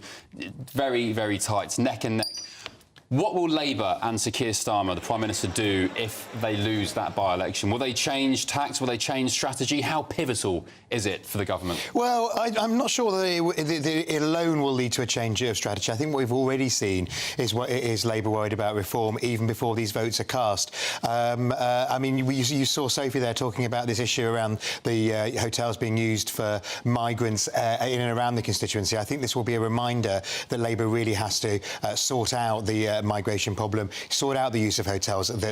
Just saying stop the gangs isn't going to be enough. I think it's going to be very close, though. If Labour squeak it, and I hear from people on the ground that's not impossible. There were 400, 500 Labour activists out today. Anybody I speak to says they didn't see a single Reform person. Yes, the Reform put a lot of leaflets through doors, but they don't have people on the ground. That can make a difference when it's that tight. So who knows? I think if Labour squeak it, they'll breathe a sigh of relief on the surface, but they'll still realise that Reform are an issue underneath. OK. Anna, are you hearing word from your former Tory colleagues about how tonight's gone, indeed in the council elections primarily? Yes. I mean, obviously, we're expecting a difficult night. With the last time these were contested was an incredibly high watermark for the Tories with the vaccine bounce. So obviously there's going to be a correction from that. We'd expect that. But I think the real story here is what is going to happen to Labour. You know, let's not forget that just a year... Oh, come on, Anna, you're going to lose 500 seats and you're telling it's all about Labour. You're about to come third and you're saying it's all about Labour. Face up to the fact your party's on the verge of annihilation. I did not interrupt you, Matthew. Let's just think about this. Just wait for it. This time last year, Labour gained 187 council seats and took control of 8 more councils. Yes, they had a fantastic performance last year. 10 months on, and where are they? They are about to, probably, if predictions are to be believed, they're about to lose one of their safe seats in Runcorn and Helsby. And that is a rejection of this government. Anna, can I ask you... But not to the Tories. Can I ask you... You should be challenging, Anna. Your party's tanking. We are not in government. So you don't think Reform's an issue tonight? Do you think it's fine, then, for your party? I think it's pathetic of anybody from the Conservative Party not to wake up and smell the coffee and realise that your party is facing an existential crisis. The elections today are in the Tory heartlands, the shire councils, and you're not... And you just think that's ridiculous. Had a single result. Exactly. All we're going to get first is Runcorn and Helsby. It'll be a disaster for you, I've just noticed Lord Bailey sitting there very politely. About these two. Always polite. Matthew, I will say, just before I go on to Sean, you're saying that the Tories are in existential crisis. That Labour won a loveless landslide in July, and now you're on the precipice of getting wiped out in by-elections. And we're not. We may just lose one by-election. Your own prediction, which comes from a very respected guy who is an ex-Tory MP, he thinks that Labour will be pretty steady on council seats. I'm not saying it's great. It's not. I'm not saying we're going to lose half our seats. Yeah, you won Blackpool South at exactly the same time, 26%. Before we went into government, Anna. Now you're losing. Lord Bailey. So look, anybody who's seen what's happened in this country in the last 2 or 3 years around politics will understand that the Tories are in a difficult situation. Absolutely. And there's no point denying that. What tonight will really be about is reform. Reform are in an excellent position because if they don't do well, it won't matter. If they do well, it will matter, and they will make it matter. What this means for Tories is two important things. I've always said the heart of any political party is councillors, and we need to support the councillors, win or lose, to make sure they remain members of this party so we can come back. What's interesting now is, do they take a decent bite out of Labour? Because if they do, that will suggest they may be here for the long run. Very quickly, Sean, because we need to move on. But what do you make of the Tories' excuse tonight? I'll call it that it was the gambling situation which has put people off on the doorstep. I mean, look, come on. Let's be clear. It might have had a little effect, but we are still feeling the effects of the last 4 years. It isn't about gambling, it's about the whole thing. And in most of these seats, I'd say immigration is probably a bigger deal. OK, very, very big nights ahead, and indeed a couple of days ahead for voting in the council elections, Runcorn, which is going to come first tonight. I can't underline enough how important these next couple of days are for the future of British politics. Tom Harwood will take over at 11 p.m. tonight. He'll bring you all the local election results, including that all-important election in Runcorn and Helsby, as they happen all the way through until 6 p.m. Get the coffees ready, or maybe something stronger. He'll be joined by our political editor, Christopher Hope, for his expert analysis, as well as a cast of political heavyweights. Time now for the Great British Giveaway, our biggest prize to date. Here's all the details you need to win. You could be spending your summer in style, on the road in this brand new Elnag Baron 560 motorhome, courtesy of Marquis Leisure. Imagine the fun you could have in this luxurious home from home worth over £67,000. It sleeps 4, comes with integrated kitchen and bathroom spaces, and comfortably has space for all the family. And if that wasn't enough, we'll also give you £5,000 in tax-free cash to make your next getaway a great one. It's our biggest prize package ever, and it could be all yours. For another chance to win the lot, text WIN to 63225. One entry costs £2.50 plus one standard network rate message. Or text BONUS to 63225. 5 entries cost £5 plus one standard network rate message. Go to gbnews.com/win. Entries start at £2.50. Call 0903 686 3232. Calls cost £2.50 plus your network access charge. Or post your name and number to GB13 PO Box 8690 Derby DE1 9TT. UK only. Entrance must be 18 or over. Lines close at 4 p.m. on the 6th of June. Please check the closing time if listening or watching on demand. Good luck. Very good luck to you. Now, coming up, a small boat migrant avoided jail yesterday. I can't believe this. After beating up 2 female police officers. And yet, this was the reaction when Nigel Farage dared to bring up Britain's migrant crisis in Parliament yesterday. Is it not time to admit maybe you can pay for it, that Smash the Gangs was nothing more than an election slogan and not a policy? And isn't it time to declare a national emergency and to act accordingly?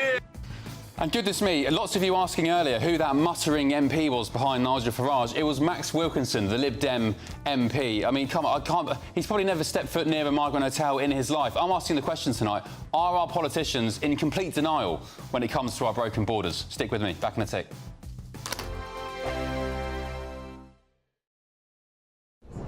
Today, voters across England go to the polls.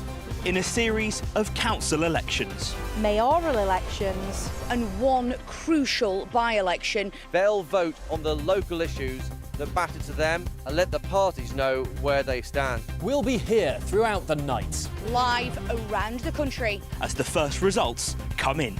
And from 6 a.m, as it all becomes clearer, we'll be here to discuss what it means for you. Vote 2025, the people decide, from 11 p.m. tonight. Only on GB News, the People's Channel, Britain's news channel. GB News Breakfast, every day from 6 a.m. Amazing. I'm so pleased for him, and I think everybody in Northern Ireland. He did defeat an Englishman in the playoff. He did, which is, Justin Rose. Yeah. See, Justin Rose, not many people are going to talk about Justin Rose, well, apart from us. Yes. But Justin Rose, it talk about, the bridesmaid and the bride, and it's been that with Rory. He's been the runner-up in the Masters twice. and 44 years old, and to do what he did and get a round of 66 was incredible. But Rory, see, people have written Rory off, and I've got to admit, even a couple of years ago, and I'm thinking, this is not going to happen for Rory, because it's this ultimate Grand Slam. Now, I think in golf, the Grand Slam is probably harder to win than any other sport, tennis, anything else. Because if you just look at the list, so this is basically to win the PGA, the American PGA, the US Open, the Open here, and the Masters. So this is to win the big four throughout your career. And only Gene Sarazen in 35, Ben Hogan in 1953, Gary Player in 1965, the legendary Jack Nicklaus in 66, and Tiger Woods in 2000. They're the only people to have done it. And if you think of all the great golfers over the years, nobody, apart from them, have managed it. And now Rory's managed it, and that makes him the greatest European golfer there has ever been. Well, there's emotion you see there. I mean, you see what you so wants. I mean, absolutely. I mean, he broke down in tears at the end, and it's not surprising because this is the thing. And it's 2011 was the last time he won a major. So at the time when he was much younger, they were coming left, right, and centre, and you think this kid's going to do everything. And then he was winning tournaments, but not those majors. And it was the Masters. That was the one he wanted. Well, give him a bus tour. You know, get the open top bus out. Get him around. And, he will. He'll deserve it. I mean, absolute hero. GB News, the People's Channel. We're proud to be GB News, the People's Channel. And as you know, we always love to hear your views. Now, there's a new way of getting in touch with us at gbnews.com/yoursay. By commenting, you can be part of a live conversation and join our GB News community. You can even talk to me, Bev Turner, or any of the members of the GB News family.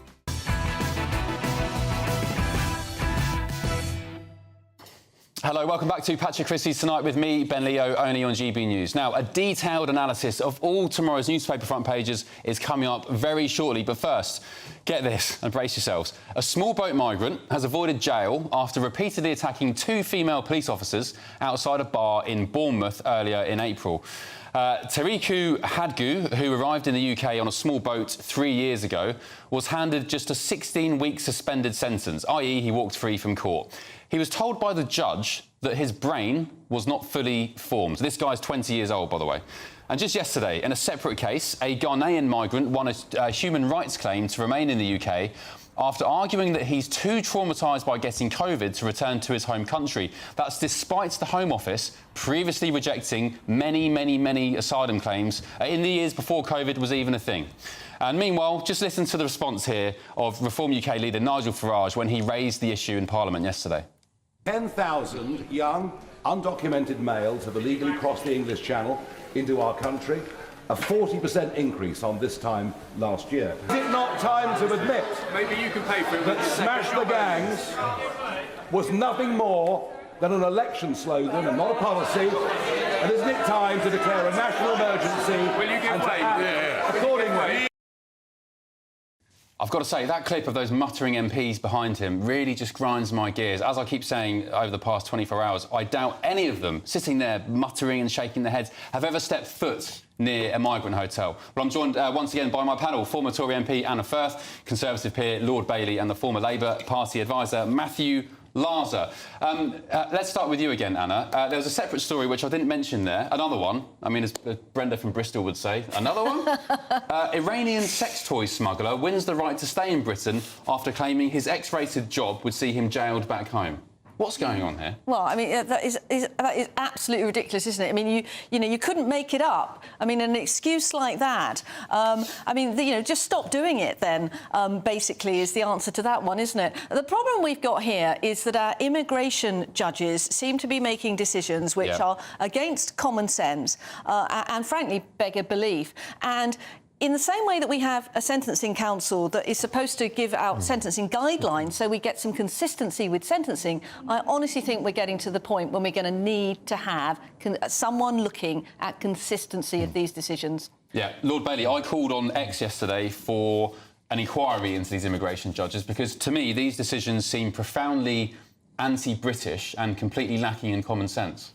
I tell you why an inquiry is going to be needed. You could be of the opinion that this is bringing the whole legal system into disrepute. Your average person isn't differentiating between criminal judges, libel judges, and immigration judges. And I think the the legal fraternity needs to have a look at the impact this is having on their authority. We operate in a public climate now where figures of authority are constantly under attack. We need our legal fraternity to stay primus. It needs to be good. And I would argue an independent examination into this would be actually very useful. Matthew Larser, what's your take? The Daily Mail some years ago had that infamous front page listing and naming the judges involved in was it Brexit? In the Brexit thing, which I think was enemies of the people. Enemies of the people. Look, I disagree with that at the time, but it's hard when we hear these kind of decisions. Asylum seekers being allowed to stay because they smuggle or create sex toys. You know, somebody who punched a woman, a female police officer, outside a bar, straddled her when she was prone on the floor, being allowed to stay because his brain's not fully formed. This is insanity. I mean, you know, it seems to be beyond parody, doesn't it? You literally couldn't make it up. I mean, look, you know, and I don't always agree, but I think on this we do, because I think it's, as Sean says, it's bringing the system into disrepute. For those of us who believe that there are genuine asylum seekers amongst the not genuine asylum seekers, it brings the very notion of offering people asylum into disrepute, which I think is a very bad thing. And clearly, the judges' rulings just don't seem to make sense. They seem to be out of control. So I think, you know, as you said, Anna, having something that is similar to the Sentencing Council, which looks at consistency across judgments, that looks at why some judges, it seems to be some of the same names crop up in these stories, having made judgments like this on several occasions. There needs to be a review, not one done by politicians, because it needs the legal, we can't have politicians interfering with judges, but the legal profession doing the right thing and sorting its own house in order. Let me just say, you're right, it shouldn't be conducted by politicians, but the parameters should be set. Yes, absolutely. Because our legal system is beginning to act as if it has no link to the public. And there's two things. These judges are giving different outcomes than you would have if you were a British citizen. Yeah. In a criminal court, yeah. And the most important thing is that these judges don't seem to be able to understand that there are people who would deliberately take the mickey out of the system. How naive can they be? And unless they have that as in the background of their decisions, will continue to get taken off. You can't pray in aid criminality to stop yourself being deported for being a criminal. That just doesn't make any sense. But these immigration judges, the problem is they're a self-selecting pool, because apparently it's difficult to recruit them, and therefore they tend to come from lawyers who've done a lot of immigration work. That needs to change. All right, well, if this nonsense continues, I think they need to be named and shamed and held to account. They shouldn't be immune from, you know, the decisions they make, because they are. These decisions I've highlighted here, and I'm sure there are many, many more, are complete insanity, and in my view, a betrayal of Britain. Anyway, coming up from 11 p.m, Vote 2025. The people decide with Tom Harwood. Tom, what's in store? Oh, it's going to be a huge show, Ben. Obviously, millions of people have been voting across the country today in so many different areas. If you cast your mind back just 4 years to 2021, remember an ascendant Boris Johnson, the vaccine boost, the rally round the flag effect that delivered huge results for the Conservatives. Well, it's those seats that are up tonight. And the political map could not look more different. We now have 4 parties vying for these seats, by some measures 5. 3 parties that look neck and neck in the polls, and the first parliamentary by-election of this new parliament. How will Keir Starmer's government fare in Runcorn and Helsby? We'll find that result in mere hours. We'll have a stellar panel of the top politicians in the Land Cabinet, Shadow Cabinet, all the big names that you know and love to hate. So we're going to have that programme right through until the early hours of the morning, dissecting and bringing you those results as they happen. It's not one to miss. Good man, Tom. There's nobody better for the job. You come into your own on occasions like this. It's going to be box office, and I'm looking forward to it all the way until 6 a.m. Thank you, Tom. Right, coming up, I'll have the very first of tomorrow's newspaper front pages, some big stories on the front with my expert analysis from the panel. Oh, and it got slightly too hot to handle for some beachgoers today. I think people should be able to work from home or have the day off if it's 30 degrees or more outside. Have the day off. All that and much more next. Don't go anywhere.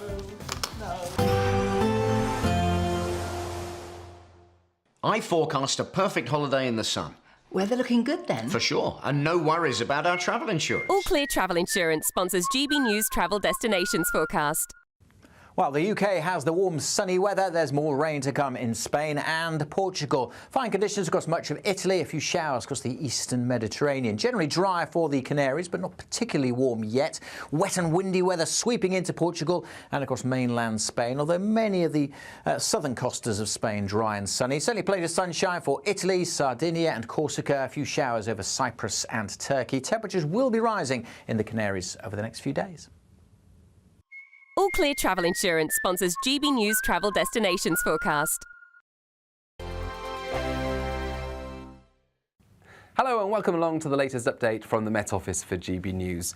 We're going to see cooler weather drift its way southwards during the next 24 hours. It's already been affecting Scotland and Northern Ireland through the day as a cold front has moved in from the Atlantic. That cold front slowly trundles its way southwards across central parts of the UK through the evening. Always the chance of a shower or thunderstorm across parts of Mid Wales into the Midlands ahead of that cold front. And a marked temperature contrast overnight because of the cooler air arriving from the northwest, but the warmth remaining in the south. In some parts of southern and southeast England, temperatures remaining in the mid-teens, whilst further north across northern England, Scotland and Northern Ireland, we start the day with low to mid-single figures. Nevertheless, for many, it is a dry and bright start to the day. I think a bit more cloud there across southwest England, South Wales compared with the recent days, and always that chance of a shower continuing through Mid Wales and the Midlands. Northern England, Northern Ireland, southern and central Scotland seeing plenty of bright weather first thing. Cloudier skies for northwest Scotland, and we've got these showers moving in from the northwest on a brisk breeze. That breeze making it feel cool through the day, with temperatures back towards average for the time of year. However, for much of England and Wales, after any early showers peter away, actually there's plenty of sunny spells once again. And it's still going to feel relatively warm in the south and southeast. Temperatures into the mid-20s, even 27 Celsius in the far southeast, but back to the mid to high teens elsewhere across the UK. Patchy cloud here and there, not quite as widespread sunshine as we've seen so far this week. And then going into the bank holiday weekend, some heavy showers will affect southern counties of England through Saturday. There'll also be showers drifting in from the North Sea coast to affect the east and north of the UK. And that wind coming in from the North Sea is going to make it feel increasingly cold through Sunday and Monday, but actually there will still be some sunny spells. Hi, I'm Michelle Dewberry, and my show is your opportunity to cut through all the noise and dive in headfirst to some robust debates. Ideas clash. Situation, no, isn't it? Because the failure is you're deliberately avoiding my point. Nothing's held back. And if you think this is the end of it, wait for more. And we do not shy away from the difficult stuff. Sometimes I want to shake people and say, if only you understood. So join me on Dubes & Co weeknights at 6 p.m, only on GB News, Britain's news channel. We have a royal invitation for you this Bank Holiday Monday. It's VE Day. We're going to be here at Buckingham Palace from dawn till dusk and at street parties all across the country. Join us for the pomp, the pageantry, the marches and the dramatic fly-past. A day when we can all feel proud to be British. VE Day all day Monday and throughout next week. Only on GB News, the People's Channel. Britain's news channel.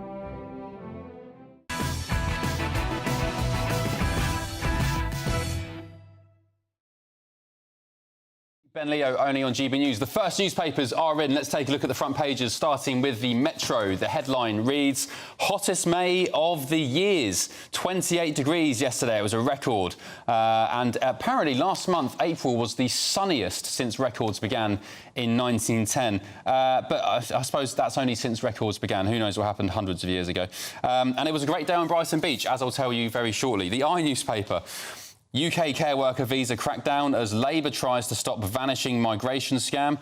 The Home Secretary plans to tackle abuse of visa system as part of a drive to cut net migration, with warnings that thousands of workers enter the UK only to be exploited. And The Independent, a picture from Southend in Essex there as the balmy temperatures took hold. Elsewhere, the headline reads, Farage fear factor. parties braced for right-wing wipeout. Early poll indicators show huge gains for Nigel Farage's Reform UK at the expense of Labour and Tories, as 1,600 seats are contested in 23 councils, and the by-election upset beckons in Runcorn and Helsby. And if you have just tuned in, Tom Harwood will be here from 11 o'clock all the way till 6 in the morning with a plethora, swathes of experts, MPs, former MPs, the lot. Do not miss it. The Daily Express. Our heroes can honour fallen friends. War veterans who went into battle with ministers over a broken travel cash promise have sealed a stunning victory with hours to spare. And a picture there of a little lad enjoying the sizzling temperatures, 29 degrees. Well done. The Daily Telegraph, chemists to give weight loss injections over the counter. This is a big one. NHS patients will be prescribed weight loss jabs, such as Ozempic, at pharmacies as part of Britain's war on obesity. Health officials are poised to announce trials to widen access to the revolutionary injections. They will allow NHS patients to get the jabs from chemists after a short consultation. Right, welcome back to my panel. Former Conservative MP Anna Firth, Conservative peer Lord Bailey, and the former Labour advisor Matthew Larser. What do you reckon, guys? Anna, chemists to give out weight loss jabs. I mean, this has just gone too far, hasn't it? What happened to just watching what you eat and maybe going to the gym and... No? I totally think we've got to get back to healthier habits, and I totally think that kids need to be, go out playing football, running, doing outside things. We are so far beyond that. The level of obesity in this country is staggering. And let's be clear, the weight on the NHS, largely about obesity, it's the greatest form of blindness, amputations and all sorts in the country. If it was just about running up and down the beach and losing a bit of weight, great, but we're way beyond that point. I say make sure that people get this drug. And I tell you why as well. The amount of people who are at home who cannot work because of their weight, because they're depressed or physically can't manage it. We need to address that. Sean, you're right in the short term, and I'm talking about the long term, because healthy habits start young, and we have far too many children who are obese in this country, and I really don't think we should be starting children off on these sort of chemical solutions. Nobody's saying about giving this to children, and you're correct in the long term, but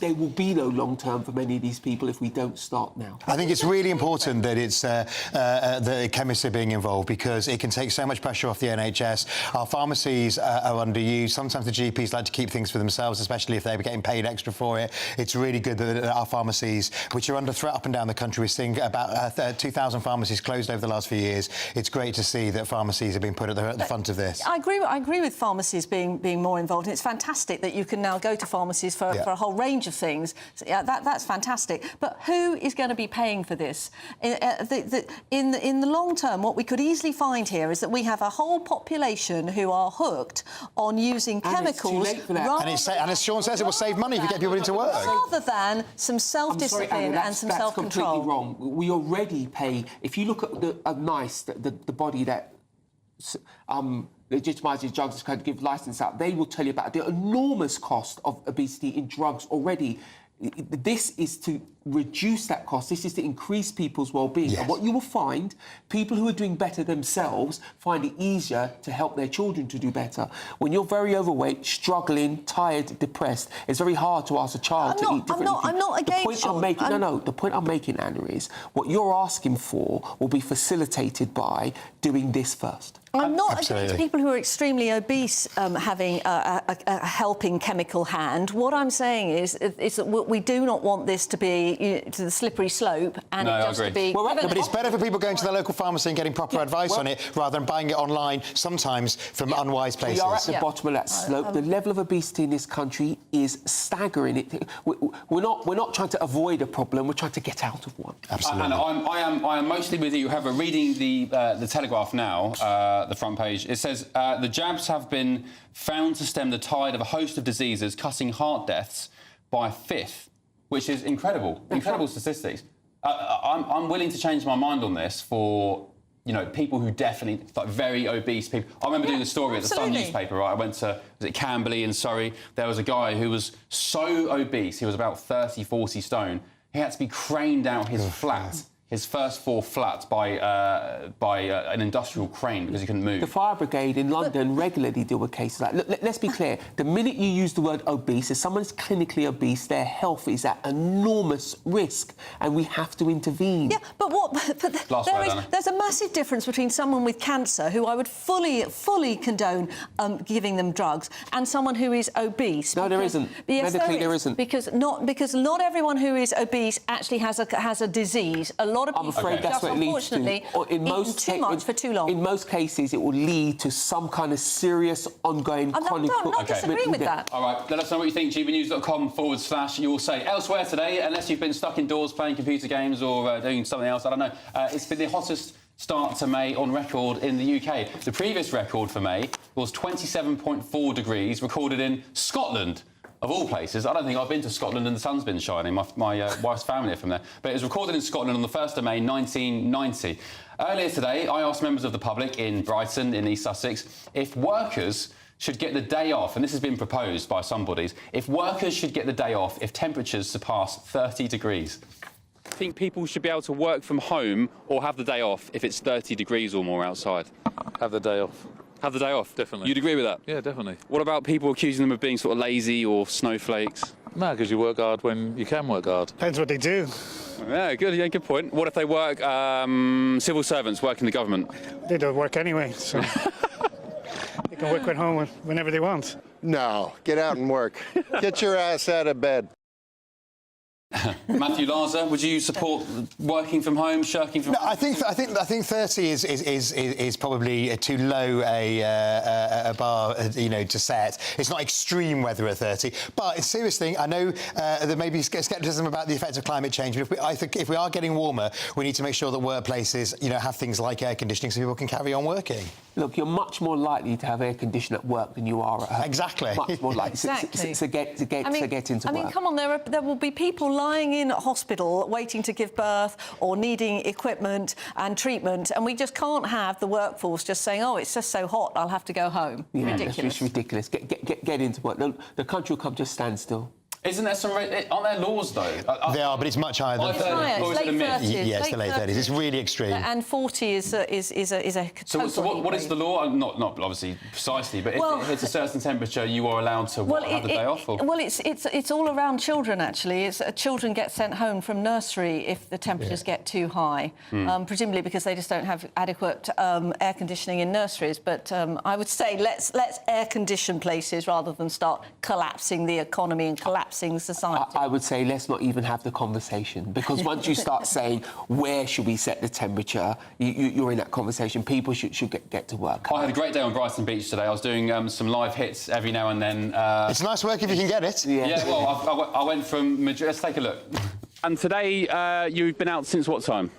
Since about 9 o'clock this morning, haven't we? 9 a.m? Yeah. Sun Hot day, why not? And what's the plan for the rest of the day? How long are you going to be sunbathing for? Any plans tonight? We'll sunbathe until the sunset, and then we'll go for a nice few cocktails along the seafront. There's loads of lovely places in Brighton, so yeah.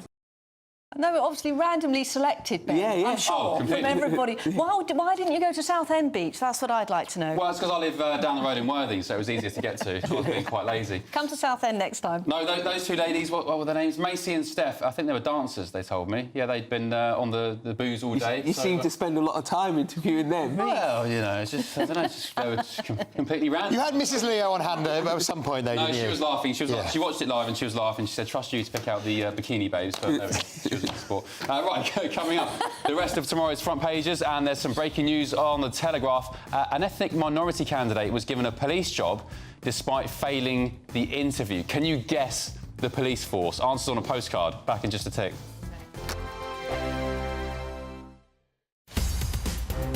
In the GB newsroom, we bring you the news as it happens. With our team of dedicated journalists across the UK, we're ready to keep you up to date with what's happening every half an hour, every single day. Bulletins here on GB News, the People's Channel, Britain's news channel. GB News Breakfast, every day from 6 a.m. Well, joining us now is the Chief Scout at the Scouting Association, Dwayne Fields. Dwayne, welcome to the programme. Thank you for joining us. You must be delighted at the partnership with the Princess of Wales, and the video is you were in that creation.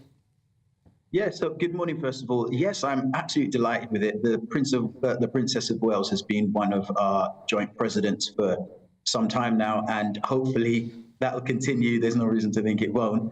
And I am delighted. Her platform allows for her to really basically become a megaphone for all the great things we do in scouting. And there's no denying it. Every single week, we've got 500,000 young people and adult volunteers meeting, and they are learning, building friendships, learning those really important skills for life, having fun, like I said, making friendships. And they're doing all of this voluntarily. And just like I am, so is the Princess of Wales. What you've mentioned there, you know, the being at one with nature, being at peace in nature, I think it's really important for young people to spend time outdoors. We recognize from all the reports, and you yourself have even spoken about it, mental health issues that we have in society nowadays. Now, this isn't the silver bullet, but I think it is part of the solution. The more young people we can get to spend time in our natural spaces, I think the better we'll be, generally speaking, when we're talking about well-being. Now, in regards to what young people do in our scout groups, it could range from cooking to map reading to model making. Whatever skills the volunteer brings are the skills that we utilize in our groups. I just don't think I would suit the shorts at my age, but that's it. But there's Dwayne. You look great in the necker. GB News, the People's Channel.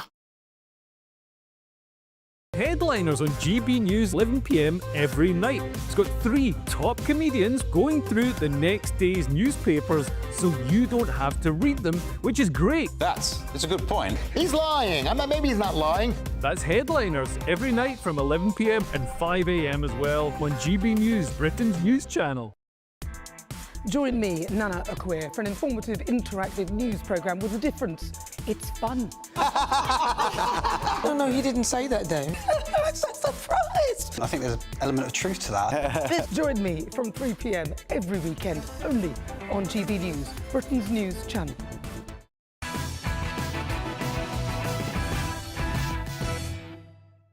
Welcome back to Patrick Christys tonight with me, Ben Leo. More papers have dropped, including the Daily Telegraph. Front page, chemists to give out weight loss injections. We've just heard that. Pharmacists dishing out Ozempic and the like. The Guardian revealed British banks put £75 billion into firms behind carbon bombs. £75 billion. The Times. Banks are forecasting the fastest fall in interest rates since 2009. Back-to-back cuts expected in a bid to spur economic growth despite turmoil triggered by US tariffs. And just by the way, the Fed in the United States not budging on their interest rates. And what's next? The Mirror. It could have been any of us. A second Prince Andrew accuser says she's lucky not to suffer the same fate. A victim of Jeffrey Epstein, who claims Prince Andrew also sexually assaulted her, believes she is lucky. Right, there we go. Some headaches recently for Prince Andrew, eh? I'm joined again by former Conservative MP Anna Firth, Conservative peer Lord Bailey, and the former Labour advisor Matthew Larser. Very quickly, shall we get into this Telegraph one? So, long story short, panel, West Yorkshire Police, did you guys get that at home? They, some people there, some staff members, rallied against somebody losing out on a job at interview because they were an ethnic minority. So they failed the interview. They didn't get the job on merit, but because they were an ethnic minority, some staff cohorts rallied top bosses and they changed their mind and gave them the job, Sean. Look, it's important that things like this happen because what you don't want as a person of colour is the idea that you've got the job as part of the quota. If you're ever going to have any respect, if you're ever going to deliver the job. And also, the West Yorkshire Police should understand, particularly the police service, have to have the people of the highest calibre who can actually do the job because it could be about life and death. Yeah, Anna, you're really quick. Sorry, push your time. 10 seconds. Well, I mean, this is very interesting about the banks' interest rates coming down. Good for all our mortgages, but obviously, you know, it's because of Rachel Reeves completely mismanaging the economy that the growth has been slashed and international monetary... Or Matthew Larser, is it a win for Labour? It's a win for Labour. It's a sign that the economy's stabilising after the chaos of the Tory years. That's not what the International Monetary Fund says. Well, the Fed, Donald Trump is threatening to fire Jerome Powell, the head of the Federal Reserve in the US. Yeah, I think one of the reasons that he's not taking them down in the US is because things are, whether you like it it or not, you've got to say they are a bit chaotic and a bit up and down in terms of what you get from Trump. So I think it's a sign of stability. But clearly, the economic growth needs to go higher, and hopefully it will do the trick. Rachel Reeves will certainly be praying it will. OK, panel, thank you for your company tonight. Really appreciate Thank it. you. Sean, Anna, Matthew. Sorry, it's been a long day. It's been a long day on the beach. It's the sun. It's the sun. It's got to you. Thank you. Coming up next is Vote 2025. The people decide with Tom Harwood. Tom, what's in store? That's right, it's going to be a huge, huge evening. You will not want to go anywhere because this is the first parliamentary by-election of this new government. How will the Labour Party fare? But beyond there, we've got metro mayoral contests and local contests too. It's a veritable smorgasbord of elections right across England and indeed one seat in Wales too. So do stay with us throughout the evening as we get those all-important results. But Ben, back to you. Thank you, Tom. Get the coffees in at home. I'm with Tom Harwood until 6 a.m. I hope you are too. I'm back tomorrow morning from 9:30 on Britain's Newsroom. I'll see you there. Good night.